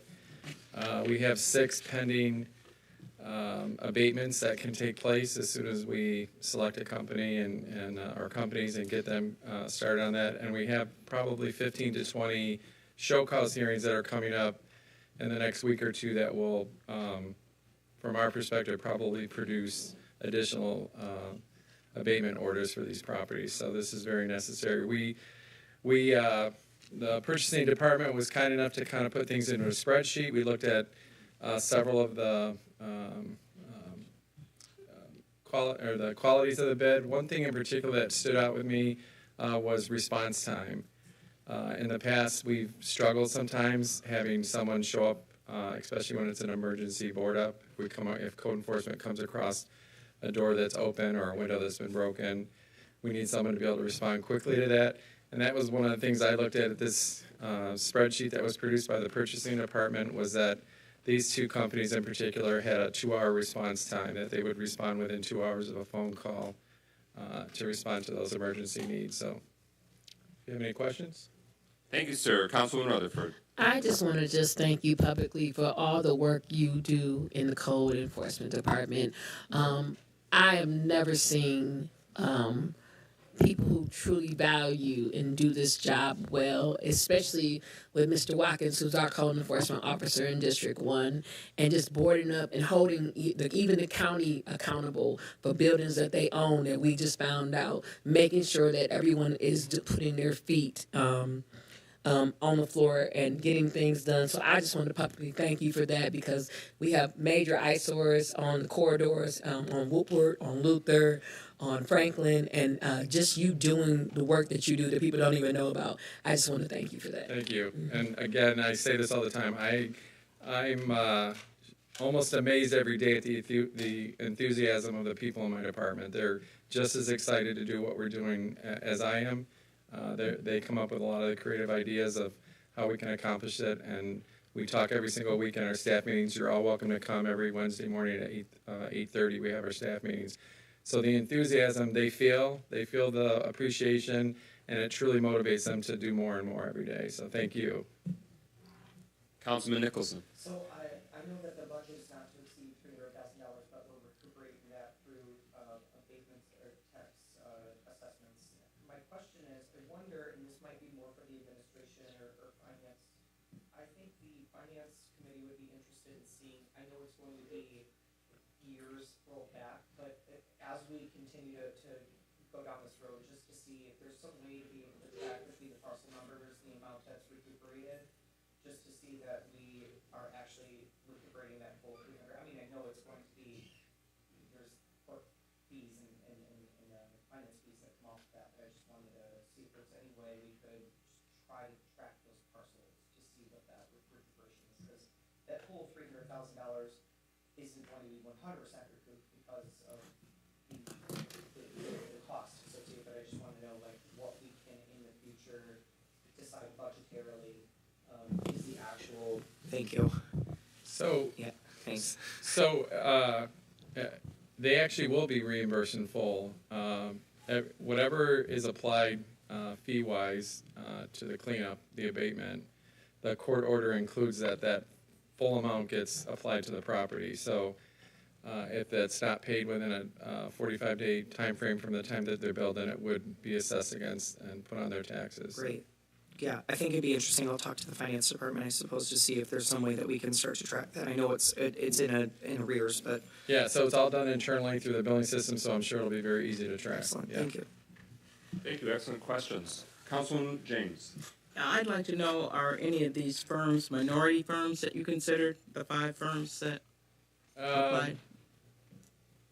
By minority definition of minority. One company, you mean ethnicity-wise? I'm always Yes. stuck on that question. Yes. So one, I would say one definitely is, and one possibly could be. The one that was chosen? Well, we chose 2. We chose 2 organizations. So this is for CAC and on-site restoration? That's correct, right. So both of them could be called for restoration jobs? Right, and so the reason, I wasn't quite sure why we did that, and then the purchasing department during these meetings kind of explained that if we go with one company and that company starts to maybe change their billing, maybe things become more expensive, we have the option of getting a bid from another company as well. And then that way it's more competitive between the 2 of them. Okay, but are either one of those listed as a minority supplier? I can get that information for you. My purchasing assistant tabulated this. I can get that information for council because I don't have an answer today to give. Okay, thank you. Further discussion on the motion before us? Hearing no further discussion, roll call and adoption of the resolution approving the purchasing manager to award the bid and the mayor or deputy mayor to execute an agreement with the firms of CAC Asset Solution LLC and On-Site Solutions Inc., doing business as VersaPro Restoration and Construction, to allow the city's code enforcement division to board up and secure court-ordered property abatements and emergency property structures throughout the city. Clerk Doyle. Rutherford, Yes. Good. James, Yes? McGinnis, Yes. Nicholson, Yes. Parker. Yes. 5 yeas, no nays. That motion carries. The resolution is adopted. Thank you very much for code enforcement, and we want to echo Councilman Rutherford's praise, since you're here as a point of personal privilege, I'd like to give you the floor if you'd like to give the latest statistics on how many code violations the Code Enforcement Division has done for tall grass, it's just really mind-blowing. Councilman James had a very successful District 4 meeting last night, and from what the figures were a month ago to what they are now, it continues to grow exponentially. Yeah, so I think off the top of my head, I don't have the numbers I brought to you Monday morning. Pardon me? It was 16,000. Yeah, it's roughly about 16,000 code enforcement inspections that we've done throughout all districts since January. I think just under 7,000, probably closer to 6,700 rental inspections, and 1,900 tall grass violations. there you go. Yeah, just under 1,900 tall grass violations. So. And one more thing, Councilman Rutherford. can you, that does deserve a hand. Yeah, I'll clap for you. Thank you. Because you're doing your job. Can you please also let people be aware of us doing the escrow accounts and how people can still do that when their landlords simply just won't fix stuff and go. Is it appropriate for me to do the usual speech that I do? Is that okay? You be the judge. Okay, so two very important things happened on August 1st of 2023. First and most importantly, I turned 60 years old. Happy birthday. Thank you, thank you. Secondly, all of you passed a resolution, an amendment to our rental ordinance that allows for tenants that are living in substandard conditions, more importantly, properties that are not registered as rentals and properties that are not current on inspection. It gives them the ability to come in and instead of paying rent to a derelict landlord, who isn't doing right by them, they can come and deposit that rent money into a 30-day escrow account here at City Hall in the Treasury Department. The landlord is notified on that day that their rent is not being paid to them, but instead to an escrow account. If they don't correct things within 30 days, bring the property up to code, that money is reimbursed 100% in full to the tenant. And if they choose to stay, they can enter into an additional 30-day escrow account. And our goal is, and we've had lots of discussions about this, is that we really want to put pressure on these landlords that they can't come into Pontiac, they can't buy a house, and they can't do nothing to it, and then convince someone who's in a desperate situation that that's their only option. We know that there's better options for folks, and so I'm very grateful to all of you for having the foresight. The mayor and I had these discussions early on when I first came on that we wanted to do something that would be impactful, and this is it. We have people coming in every single day, bringing their rent to us instead of to the landlord, and we have landlords calling just about every day wanting to know what they need to do to get rent payments. So it's working. So. Thank you. Thank you very much. Another round of applause for you and your entire team. Thank you. That is massive, massive work, but it's making differences in our neighborhoods every day. Thank you. We are, Councilman James. Can you just let him mention about Glenwood Plaza, just to mention? That's right. So Council Pro Tem in District 6, Pro Tem Carrington has been strongly advocating for addressing the blight, ongoing blight that have been issues for years, if not decades, at Glenwood Plaza, located at Glenwood, Paddock, Perry, that vicinity. Many of you know it through the decades, what it was in a great heyday, but also sadly what it has deteriorated and derelict to come. So a lot of headway based upon you and Inspector Henyon's work. I want to give you the floor if you can give the council and the community an update on Glenwood Plaza, if there's no objection for us going off script. No. All right. Thank you. So last spring, we issued a ticket to the then owner of Glenwood Plaza for the condition of the property. We were in court. They defaulted on that court date. And in the process of going from a default judgment, which is when someone doesn't appear in court for their court date, to a show cause hearing, which is when the judge compels them to come to court and say, why didn't you show up when we asked you to show up? That property was sold from the original owner to a holding company based out of California. And that company has 2 or 3 very interested potential buyers that would like to buy that property permanently and redevelop it. There's a period of time, and Councilman Carrington, I got lots of phone calls from him almost on a daily basis. I need to know what's going on there. So what happened was they were allotted a time, the holding company there was a redemption period where the original owner could take the property back. And so that holding company, we already had a judgment against the original owner. We now issued a ticket against the holding company. The holding company went to our court and said, hey, would you please release us of this redemption period so that we can respond to the city's needs regarding this property. We're very interested in cleaning it up.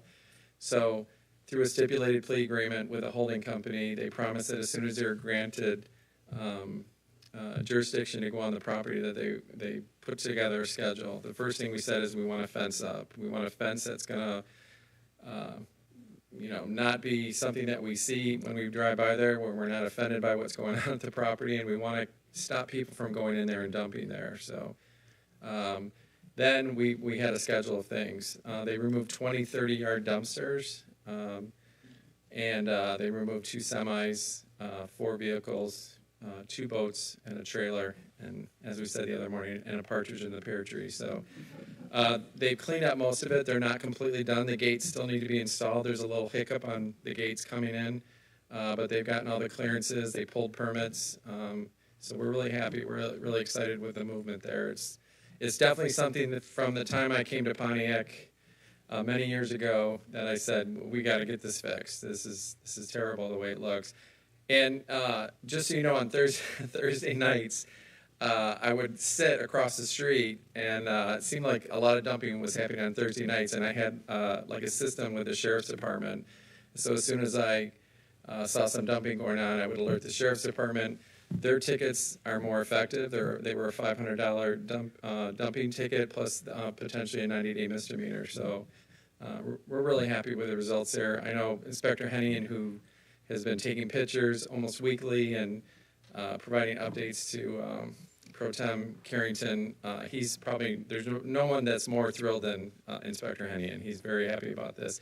He actually said, I think my work here is done. So so that's the update there. Thank you very much, Councilman James, for prompting that. Thank you, sir, to you and your team it was a priority for the residents of Pontiac, so we're pleased to see That's progress. Great. Thank you. We'll be vigilant for further results. Have a good evening.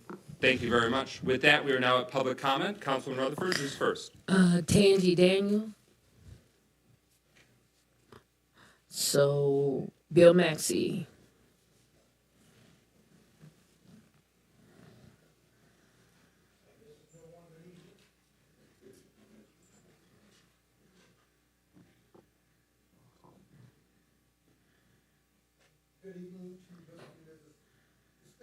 Not yet.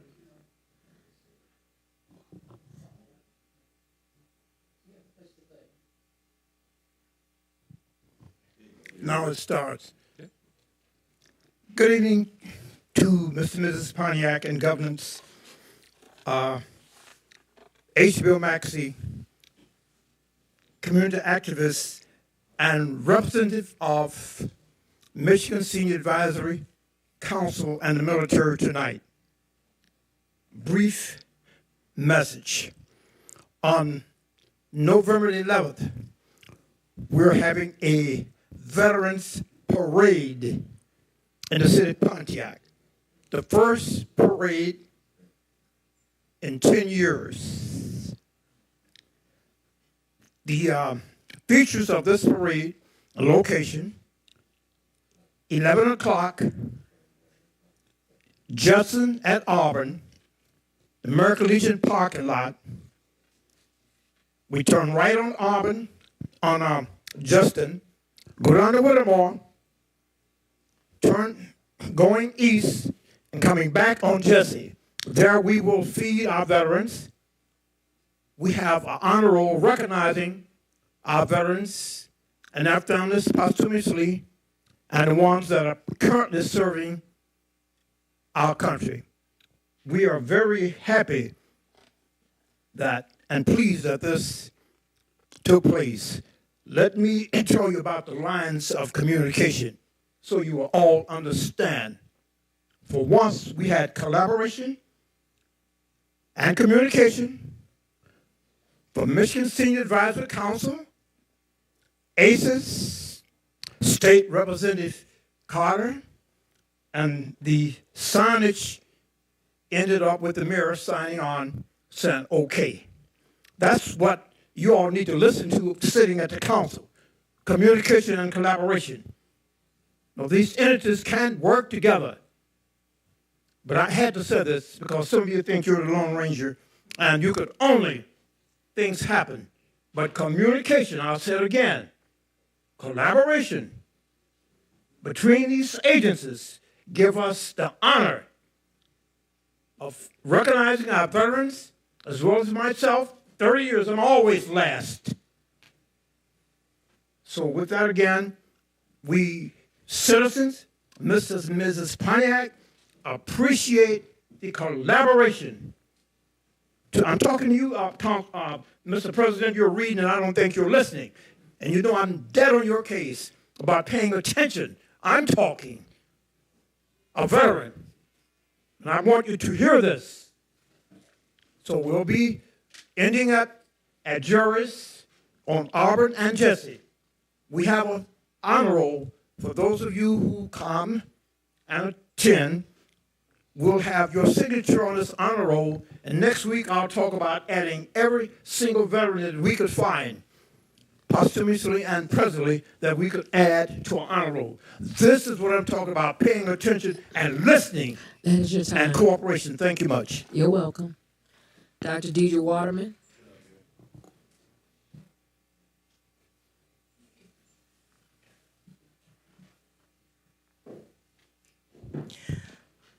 I was glad to see the agenda item in which you're getting the firms to help with abatements and start cleaning up the blighted commercial properties. That was a big goal that we wanted to do during my administrations. We had such blighted neighborhoods from so many residential homes that were blighted and abandoned, and just a pockmarket in our neighborhoods. So we dedicated ourselves to use TARP money. We had about 1,000 deteriorated residences that we started with. By the end of staying with this project and getting that done to correct our neighborhoods and build up our property values, we ended up taking down 900 blighted facilities and got 100 ones that were renovated or refurbished by people who take that project to us. This is a big project, and I'm glad you're finishing that by going ahead and getting the commercial facilities, because there are some that are just blighting our neighborhoods, and we want to make sure that that project is completed. But what I do want to also bring to your attention is something that I have been introducing, trying to figure out how to solve some of the things in terms of people saying they don't know what's going on, or things that are not decided before they even know about it. And I thought that in the light of what I could do to help to continue to advance what I call the legacy projects that we were proud to establish, was something we called Spirit of Pontiac Facebook group. Spirit of Pontiac, you may remember, was something we established as part of the Oakland University Partnership, and that was to advance the 10 big legacy projects were transformative for the city of Pontiac. And this is a Facebook group, and it will help for people who have questions about, sometimes people come here and they hear part of the story and they're still not quite sure what's going on. And if you want to know the rest of the story about important events in the city of Pontiac, this is what this Facebook group is established for. If you have a question or comment that you want to contribute to the public discussion, this is what that's for. If you are a Pontiac homeowner or a small business owner and you want more information on how to get your share of the city's $37.8 million of ARPA funding, relief money, and you haven't gotten it yet, you don't know where to turn and what's happening with that, we'll have some information on that. In fact, we may have one question a week that we let people respond to and have people really engage on that. So I've been introducing this at a couple of the district meetings. We'll continue to do that. It's been very well received. We've gotten some other information and some insight on how people will think this would be a good part of the community forum and discussion for their community and what the rest of the story is and things that they want to know about before they're decided. Thank you. Beatrice White, and up next after that will be Carlton Jones.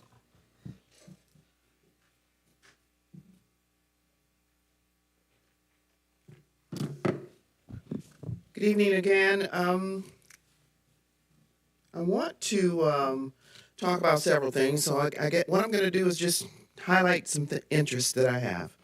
First of all, I want to congratulate Sean Fain and the UAW for a record improvement in the auto industry. I don't know if there's anybody in here who knows the 25% salary increase. So I say congratulations to you. And he got it done. They got it done. I also wanted to talk about pride and beautification quickly. I want to talk about the polarity that seems to be existing in the Pontiac Knolls community. I want to talk about Ms. Tamika Ramsey, who I would like to commend for the hard work that you do to support small businesses. And I have a scholarship for you. I also want to talk about the business or the political model that we use here in Pontiac as we serve the public. You know, most people know about a medical model. I know the doctor in the house knows about a medical model. Medical model says that you're sick and I'm going to fix you. But there's a preventative model as well, and there's a posthumous model. I'm interested in us looking more at a preventative model, especially as it looks at our citizens, protecting them. And I don't know where you put it. Maybe you put it as a blurb at the end of some electronic expose that you have, maybe like this meeting. Maybe you say something to the citizens. It's wise to cross at the light. If you need help, you can get it here. Do you have a family member who has a mental issue? Here's where you can look for help. You know, you see these things in the public all the time, but I'm talking about you doing it because you exercise a model too. Which one do you exercise? Do you exercise medical model, preventative model, posthumous model? As it relates to pride and beautification, I'm going to skip to that one. I'm going to go back to that one. I want to commend you on pride and beautification, but I think before you just say, oh yeah, I mean, rah, rah, rah, I'd like to give you some suggestions. I talk to people in the community. How did your district do? Terrible. I didn't see one sign. How did your district do? Oh boy, they just did wonderful. How did your district do? Well, what is pride and beautification? Some people didn't even know what it was. I think if you develop your pride and beautification, and I thought that the timeline was wonderful.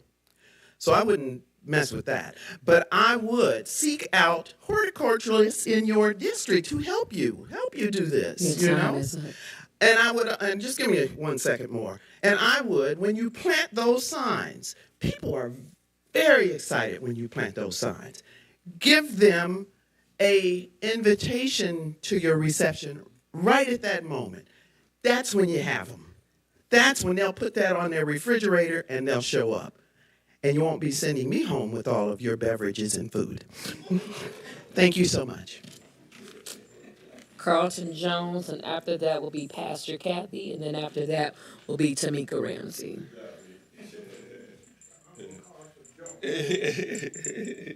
Brother Bill, yeah. Let me say, I appreciate the enthusiasm we all were talking about, Mr. McIntyre, and I agree. Our city has been one that we just seems like we just been overlooked. And so once we start doing something, we do get excited. We get some passion about how we can uplift our city. And I let that go around because I have been talking consistently about workforce development. I know people can say, well, it can come along. But if you look at this county we live in this richest county. And somehow or another, I cannot fathom the idea of why Pontiac has the lowest average medium income. That affects everything. And if we really want to make a difference, we can continue to give people fish, but we got to teach them how to fish. We have to do that. That's really important. And I want to let you know, we found out now with TDC after we've been doing this in workforce development. And let me just tell everybody, TDC is not about trying to get somebody into starter jobs. It's about developing talent for high demand, high paying positions. That's what we set out to do, is how we can get people in high demand, high paying positions. It takes time to try to develop them. We got set back with COVID.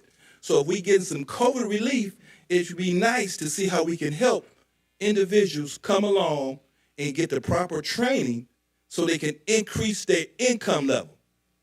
It will help in so many ways. We have decided that we're going to start a fitness camp. A fitness camp is where we found out from the people that the people trying to hire, our people weren't fit. They weren't fit to take these positions. And we couldn't say anything about it. We had to say, okay, what can we do to go to work to try to get them in a better position? Now, this is not like going to McDonald's or someplace. It's talking about if you want to go to a high-paying, high-demand position, you have to be trained and developed. Amen. That's what TDC is all about. And I want everybody to know, when we have some developers that come in here, they recognize that. And I'm glad to say, recently we had a developer who's interested in Jefferson Junior High School over on Motor Street, contacted us and saying they want this to be a community project. They want it to be a community project, and we support that. They're not asking for a zoning change. They want to take that place and redo it and use it in the community. And they reached out to us to say, how can we help to get community support to make this real? I commend them for that, and I'm hoping that you all can work along with them also to make sure that we can make it a great benefit for the community. So I'm just glad to see that we understand that and that we truly are going to start working together for the betterment of the citizens of Pontiac. That is your time. Thank you. Pastor Cappy, after that will be Tamika Ramsey, and then after that will be Chuck Johnson. I have 3 points tonight. First of all, thank you for the positive meeting. This is great. It can be done. I want to thank Mark Yadrick for the ton of work that he's already accomplished since he's been here. My word, just getting the information together to put those maps together, and I mean it's a lot of work, and he's done a lot so far. Also I don't know how this city lived without Alex Borgesser. That girl is a saint. She is so knowledgeable, and she has done so much to bring money into this city. She's amazing. And what did we do before we had her? I'm just very, very grateful for these 2 new department heads. I know there are others, but those are the 2 that I've been most involved with, and I'm thankful for them. It's making a big difference. And finally, the unsung heroes in this city are our veterans. I'm the wife of a veteran. I worked at West Point with the West Point boys for 18 months while we were in the service. I have 2 sons who were in the service. I'm very proud of that. Not all Army. One was a Navy submariner. I always have to make that differentiation. They go in as young men. They come out as old men. And some of them are only 2 years older. Some of them have seen atrocities. Some of them have committed atrocities because it's part of war. A lot of us in this room have lived through multiple wars, real wars, not skirmishes, real wars. And some of our family didn't live to come home. Some of them came home differently. Some of them will never be what they were when they went in. And we dismiss them as those old guys in the funny uniforms on Veterans Day or 4th of July parades. Those old guys are the reason we have this city. Thank you. It will be Ms. Tamika Ramsey. After that will be Darlene Clark. Good evening, everyone. So I am back before you to start talking about Small Business Saturday again. I'm going to be here every week until Small Business Saturday. And then I'll come the following week to say how well we did. This year, the coalition of the city of Pontiac, Main Street Pontiac, we've added a new member, Micah Six, who is now a part of Main Street, Oakland County with the Huron Corridor. Pontiac Community Foundation and T. Ramsey and Associates will be doing a passport program this year. So not a lot of work, hopefully a lot of payoff. So what we're trying to do is make an interactive map of the businesses in the city of Pontiac. People will be able to get a passport, a business passport, whether that's from the city, they could pick it up from Main Street. And then what we're asking them to do is starting on Friday, Black Friday, they will go to local small businesses. These small businesses will have a stamp, so that they can stamp that people have come. And our goal is to have people use this map to go around the city to do small business shopping. This will be from Friday, November 24th until Saturday, December 9th. So we are really excited. We are going to be pushing this really hard. We are also working with Kermit Williams Presents, who will be going to businesses on Friday and Saturday to highlight them. So we are really excited about that. We also have pop-ups that are happening in the city, and this is for brick and mortar because we want to highlight our brick and mortar businesses in the city of Pontiac. We are also supporting and highlighting pop-ups that are happening, and right now we have 2 pop-ups that are planned.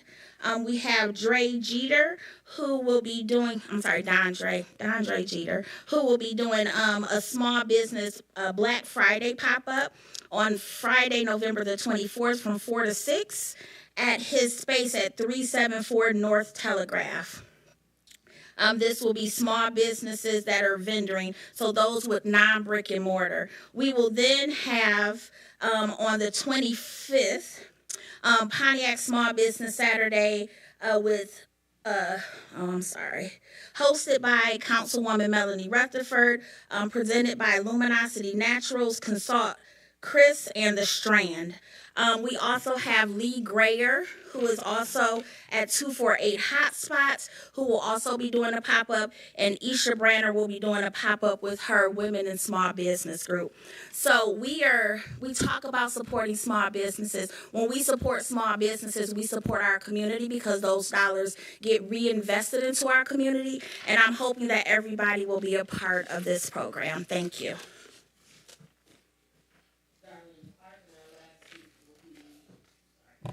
Gloria Miller. Good afternoon, Council, Administration, and Mr. Garland. This is Darlene Clark. First, I'd like to address an issue to the mayor with all due respect. Mr. Mayor, this question is for you. I was in a meeting with you at MDOC, and you made a comment that really insulted me. You insulted me, number one, as a taxpayer. Maybe I didn't get clarity and didn't quite understand your agenda for saying what I'm going to say, but you said to me that I'm a confrontation person. I get paid to be confrontation, and I get paid because I pay my taxes. With that, I need to know and ask the question that the residents cannot ask. Secondly, I want to address this to the council. You hired a contractor management.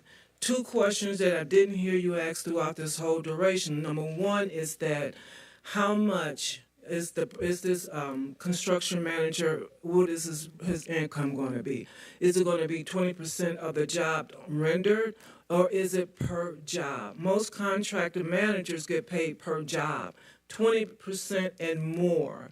As far up at 40% of the cost to build. So if you have a $2 million building being built, he can get up to 40% of that bill just by being a manager. Also, what I want to address to the council on October 17th, and Melody, you are a person who deal with facts, and I'm not trying to attack you, but I'm trying to get clarity. I have a recording here where you made a comment because right now the bridge is at. That is very much necessary. I'm tired of not knowing where I'm going when I go down the street. I might be blocked off and kicked to who knows where. I know it's not your fault. Thank you. But I understand that you have to use this grant money, so won't they hurry up and do the bridge? So this is what happened. Our illustrious state rep, Brenda Carter, secured $10 million. Then Haley Stevens secured $3 million. Okay. But we still don't have enough for this bridge. It's going to cost, I'm being transparent because you asked the question. I just said to myself. Oh, yeah. And the RFP that we've had out there, many people haven't bid on it because they don't want to go on bidding it. So I suggested that they use other forms of giving this information out so that other people can have an opportunity to bid on the work. That's why, if you remember when I ran, I talked about the park. What's the park that's on South Boulevard? Art Dunlap. You know, the Art Dunlap is not done because the RFP has been out there and no one has bid on it. So the issue isn't that it's not being promoted. The issue is if no one doesn't bid on it, we can't get the work. So my question to you, Mayor, do you, because you have announced multiple times that we have enough because of all the grants and money that's been coming in for this bridge. I'm not trying to be confrontation, but I'm trying to get clarity as a taxpayer. Do you or do you not have enough to move forward to have this bridge built on time? Gloria Miller.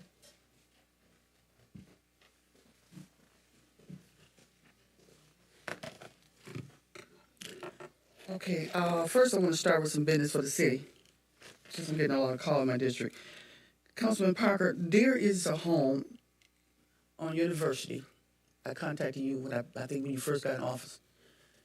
And I don't want to call the number, but it's on University in Bay. It's a disaster again. It's been to the court, Blight Court and all that. I don't know what the new mayor got. Something needs to happen to this guy. I rode past it today. Cars all over, all in the grass. Like a car shop. Something got to happen. You know, it makes you kind of wonder, who do he know in the city to get away with this? Because he's been through it so many times. And I think I got somebody over here know what I'm talking about. She lives in the district. Let's do something about that, Parker. We got to clean it up. Those people home cost too much money for that kind of nonsense. Also, if anyone up there could address, when is the last day for picking up the leaves? We get a lot of questions over there, so you can announce that publicly. So the last day of picking up the leaves for the city center. Also, I want to go to the community center. You know, I worked at the community center for years. That's where I came from when I worked in the city of Pontiac Community Center. Now, I want you, Mayor, to explain how much is it going to cost to build that community center over at McConnell. I know that I see on the Facebook page that, you know, they putting the tanks up and all that kind of stuff. How much is it going to cost to build a building? Do we have any design architect? What the building going to look like? How long will it take to build this community center that we're going to have over at McCarroll? The parking and all that. Has all that been worked out? I mean, has anybody seen these drawings? Maybe I haven't or anything, because I know you're clearing the land.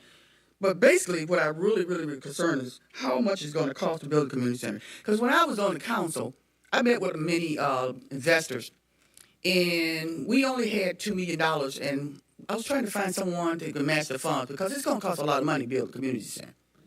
It really does. And I was looking at the ones that they drove me to. I can't remember in Detroit where I went because I didn't drive, but they drove me to one that they had designed, which the deal fell through because they wanted more of the profit than what I was willing to give for the city of Pontiac. They wanted the building, and they want to keep it in our city. You don't get the building.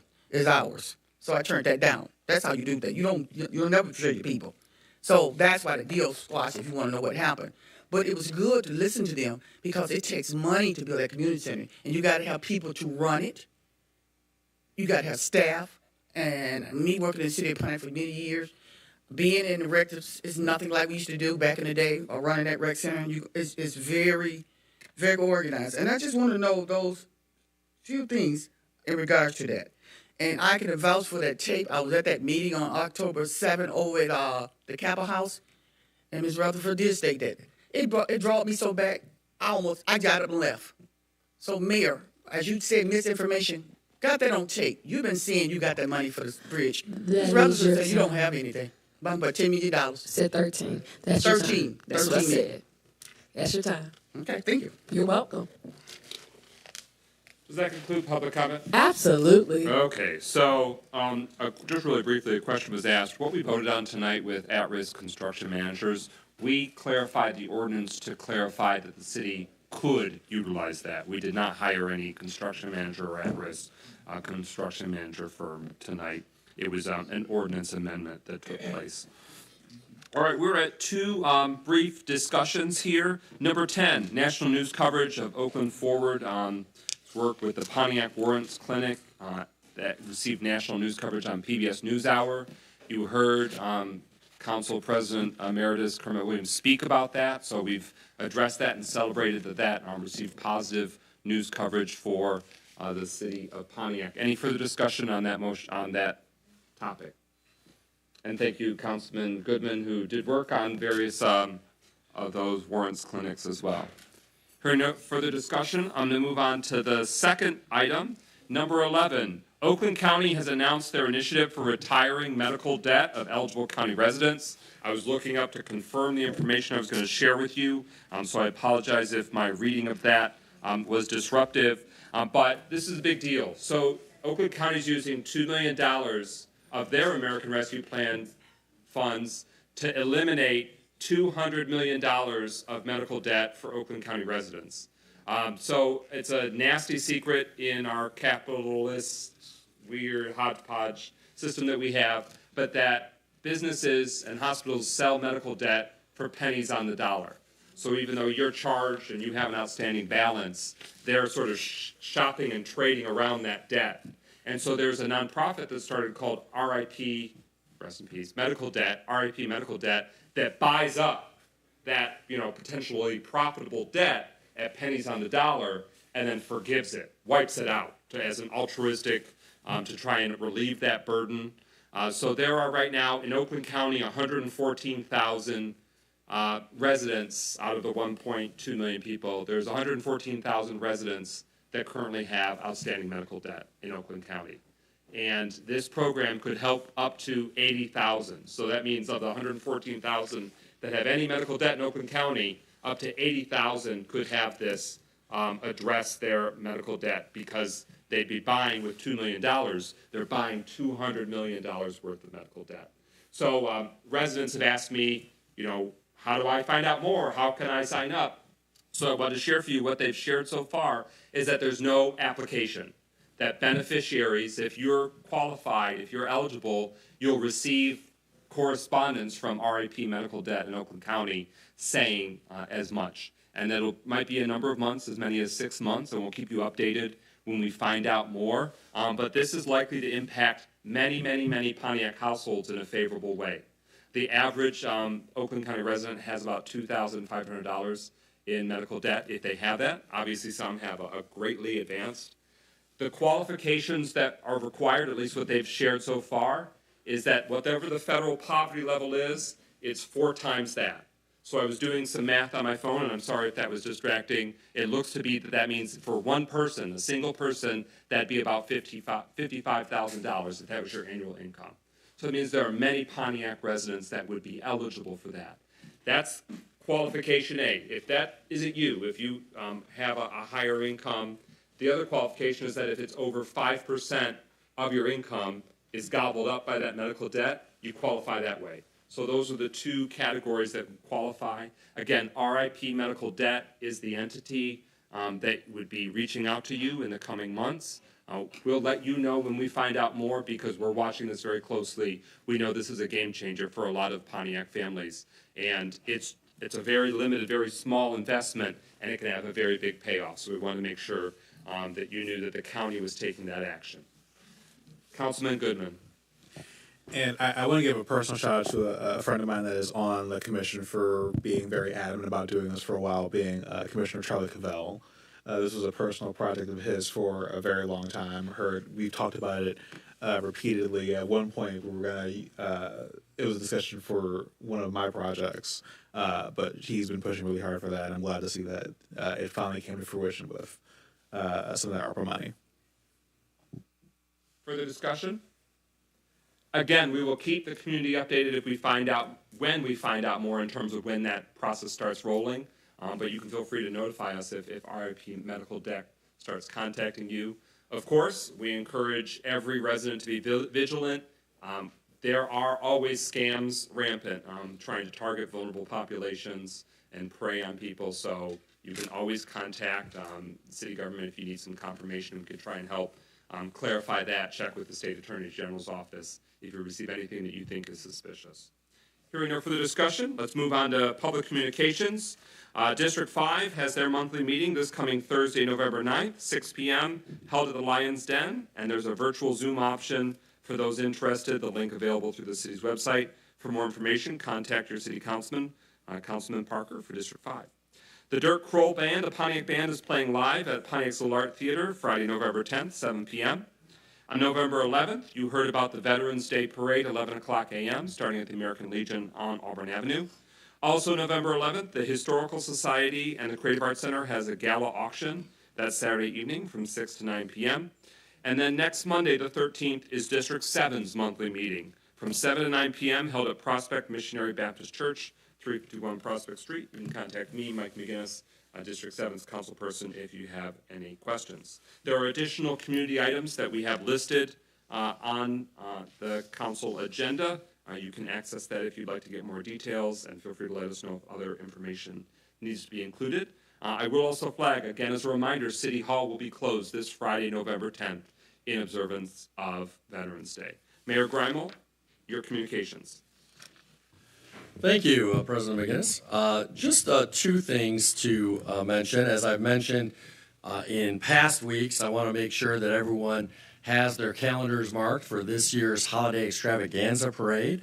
That will, as always, be on the first Saturday of December. This year, that is December 2nd. It will start at 11 a.m. And this year, we have two additional events. One is a fun run called the Elf Run at 8 a.m. in the morning that day on December 2nd. And then most excitingly for the non-fitness fanatics like me, who surely will not be participating in the fun run, is a winter festival that will happen in our downtown right after the Holiday Extravaganza Parade. So that will be from noon until 3 p.m.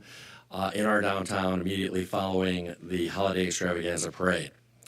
Also, wanted to make sure that everybody knows that we have now resumed paid parking in our downtown. The goal and the motivation for that is not to collect revenue. The reason for that is to make sure that cars are circulating. We have had a major problem in the past few years since the interruption of paid on-street parking downtown, with employees of downtown businesses and downtown residents parking all day long on the street. And what that has meant is that it's very hard for those who are going downtown to shop or to go to restaurants to find on-street parking. So the whole point of this is to require circulation of vehicles so that it's easier to find convenient parking in our downtown. Until 6 p.m., there will be a 2-hour parking limit. After 6 p.m., there will be a 4-hour parking limit in terms of duration.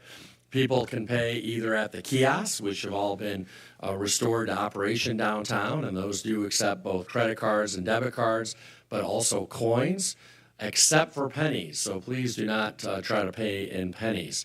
And then there's another option in terms of payment, which is to use a parking app on one's smartphone, and that is the Passport parking app, which can be downloaded for free. So just want to make sure that people know that parking enforcement has been reinstituted downtown. Thank you, Mayor Greimel. We're now at closing comments. You're up, Mayor Greimel. Yeah, thank you. So as I've said many, many times publicly and privately, the estimated cost for demolishing and rebuilding the Martin Luther King Bridge is between $12 and $15 million. We have received an appropriation in the amount of $10 million from the state of Michigan. And it looks likely, although we won't know for absolute certain until December, that Congresswoman Haley Stevens has secured an additional $3.5 million from the federal government. That would total $13.5 million towards this estimated price tag of somewhere between $12 and $15 million. And so even if there's some shortfall, it should be a manageable shortfall that the city can address. So we are confident that we are on track to demolish and rebuild the Martin Luther King Bridge. The reason why it's an estimated amount of between $12 and $15 million, and we don't have an exact amount, is we won't know the exact amount of the cost until we go out to bid for the actual construction. And we can't go out to bid for the actual construction until the design and engineering work is completed.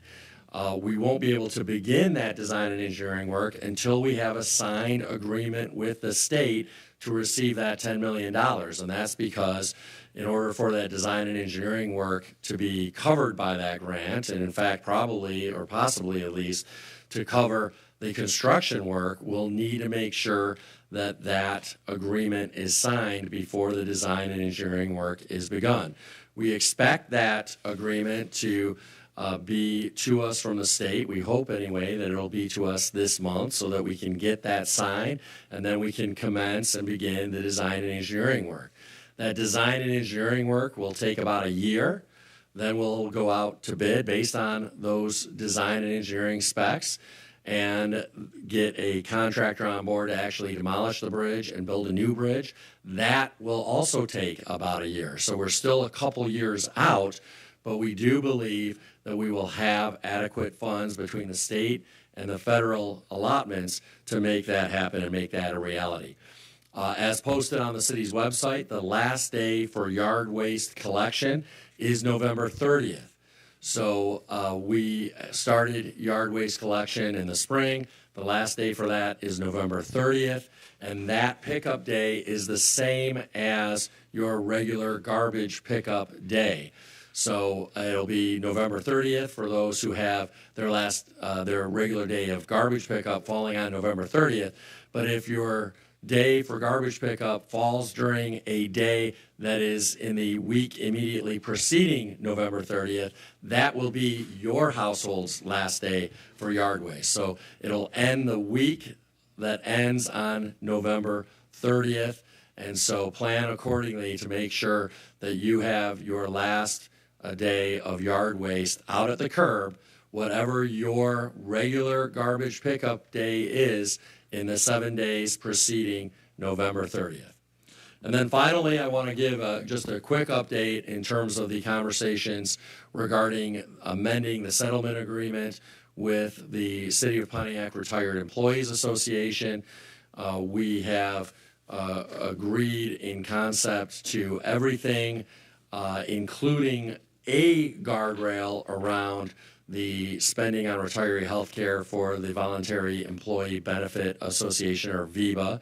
But there's some disagreement over exactly what that guardrail for the VEBA spending looks like. And just as we have safeguards around the $400 monthly stipend agreement so that we make sure that GERS, the pension fund, isn't depleted, putting both the city and retirees at risk. We want to make sure that we have a strong safeguard around spending on retiree health care for the VEBA so that we're not jeopardizing the fund for retiree health care, again, to protect both the city and retirees who rely on the VEBA for the retiree health care. So we're still in conversations around it. We appreciate people's patience, but we want to make sure that we get this right to protect both the city and retirees. And that's all I've got, Mr. President. All right, Clerk Doyle, any comments? No comments, Mr. President. Thank you. Councilman Rutherford, District 1.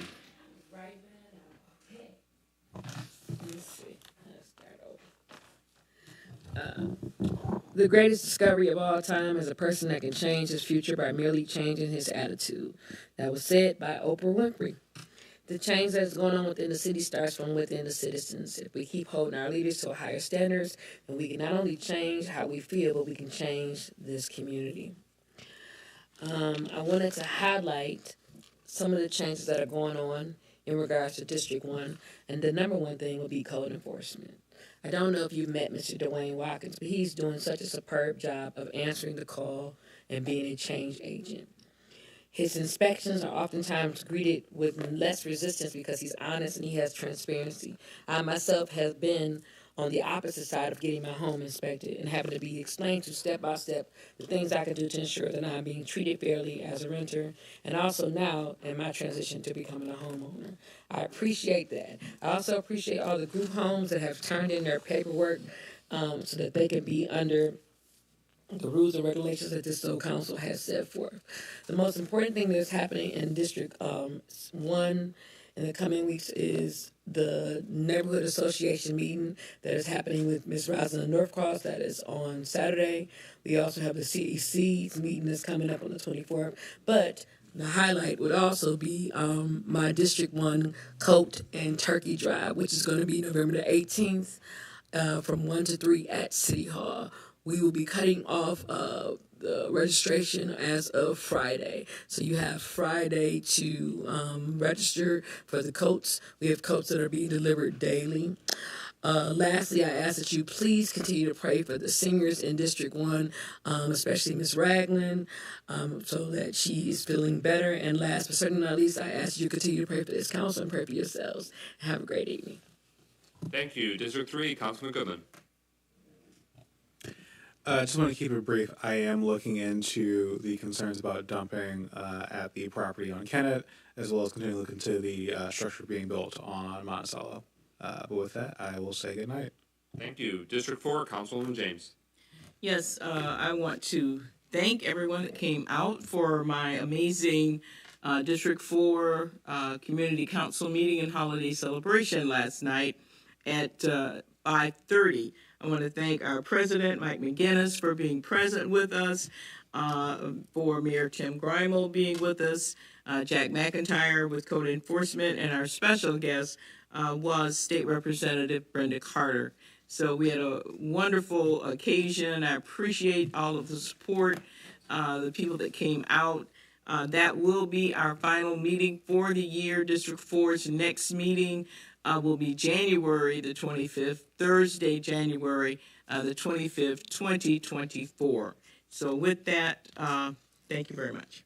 Thank you, Councilman James, and congratulations on an excellent District 4 meeting and holiday celebration. Great turnout. You.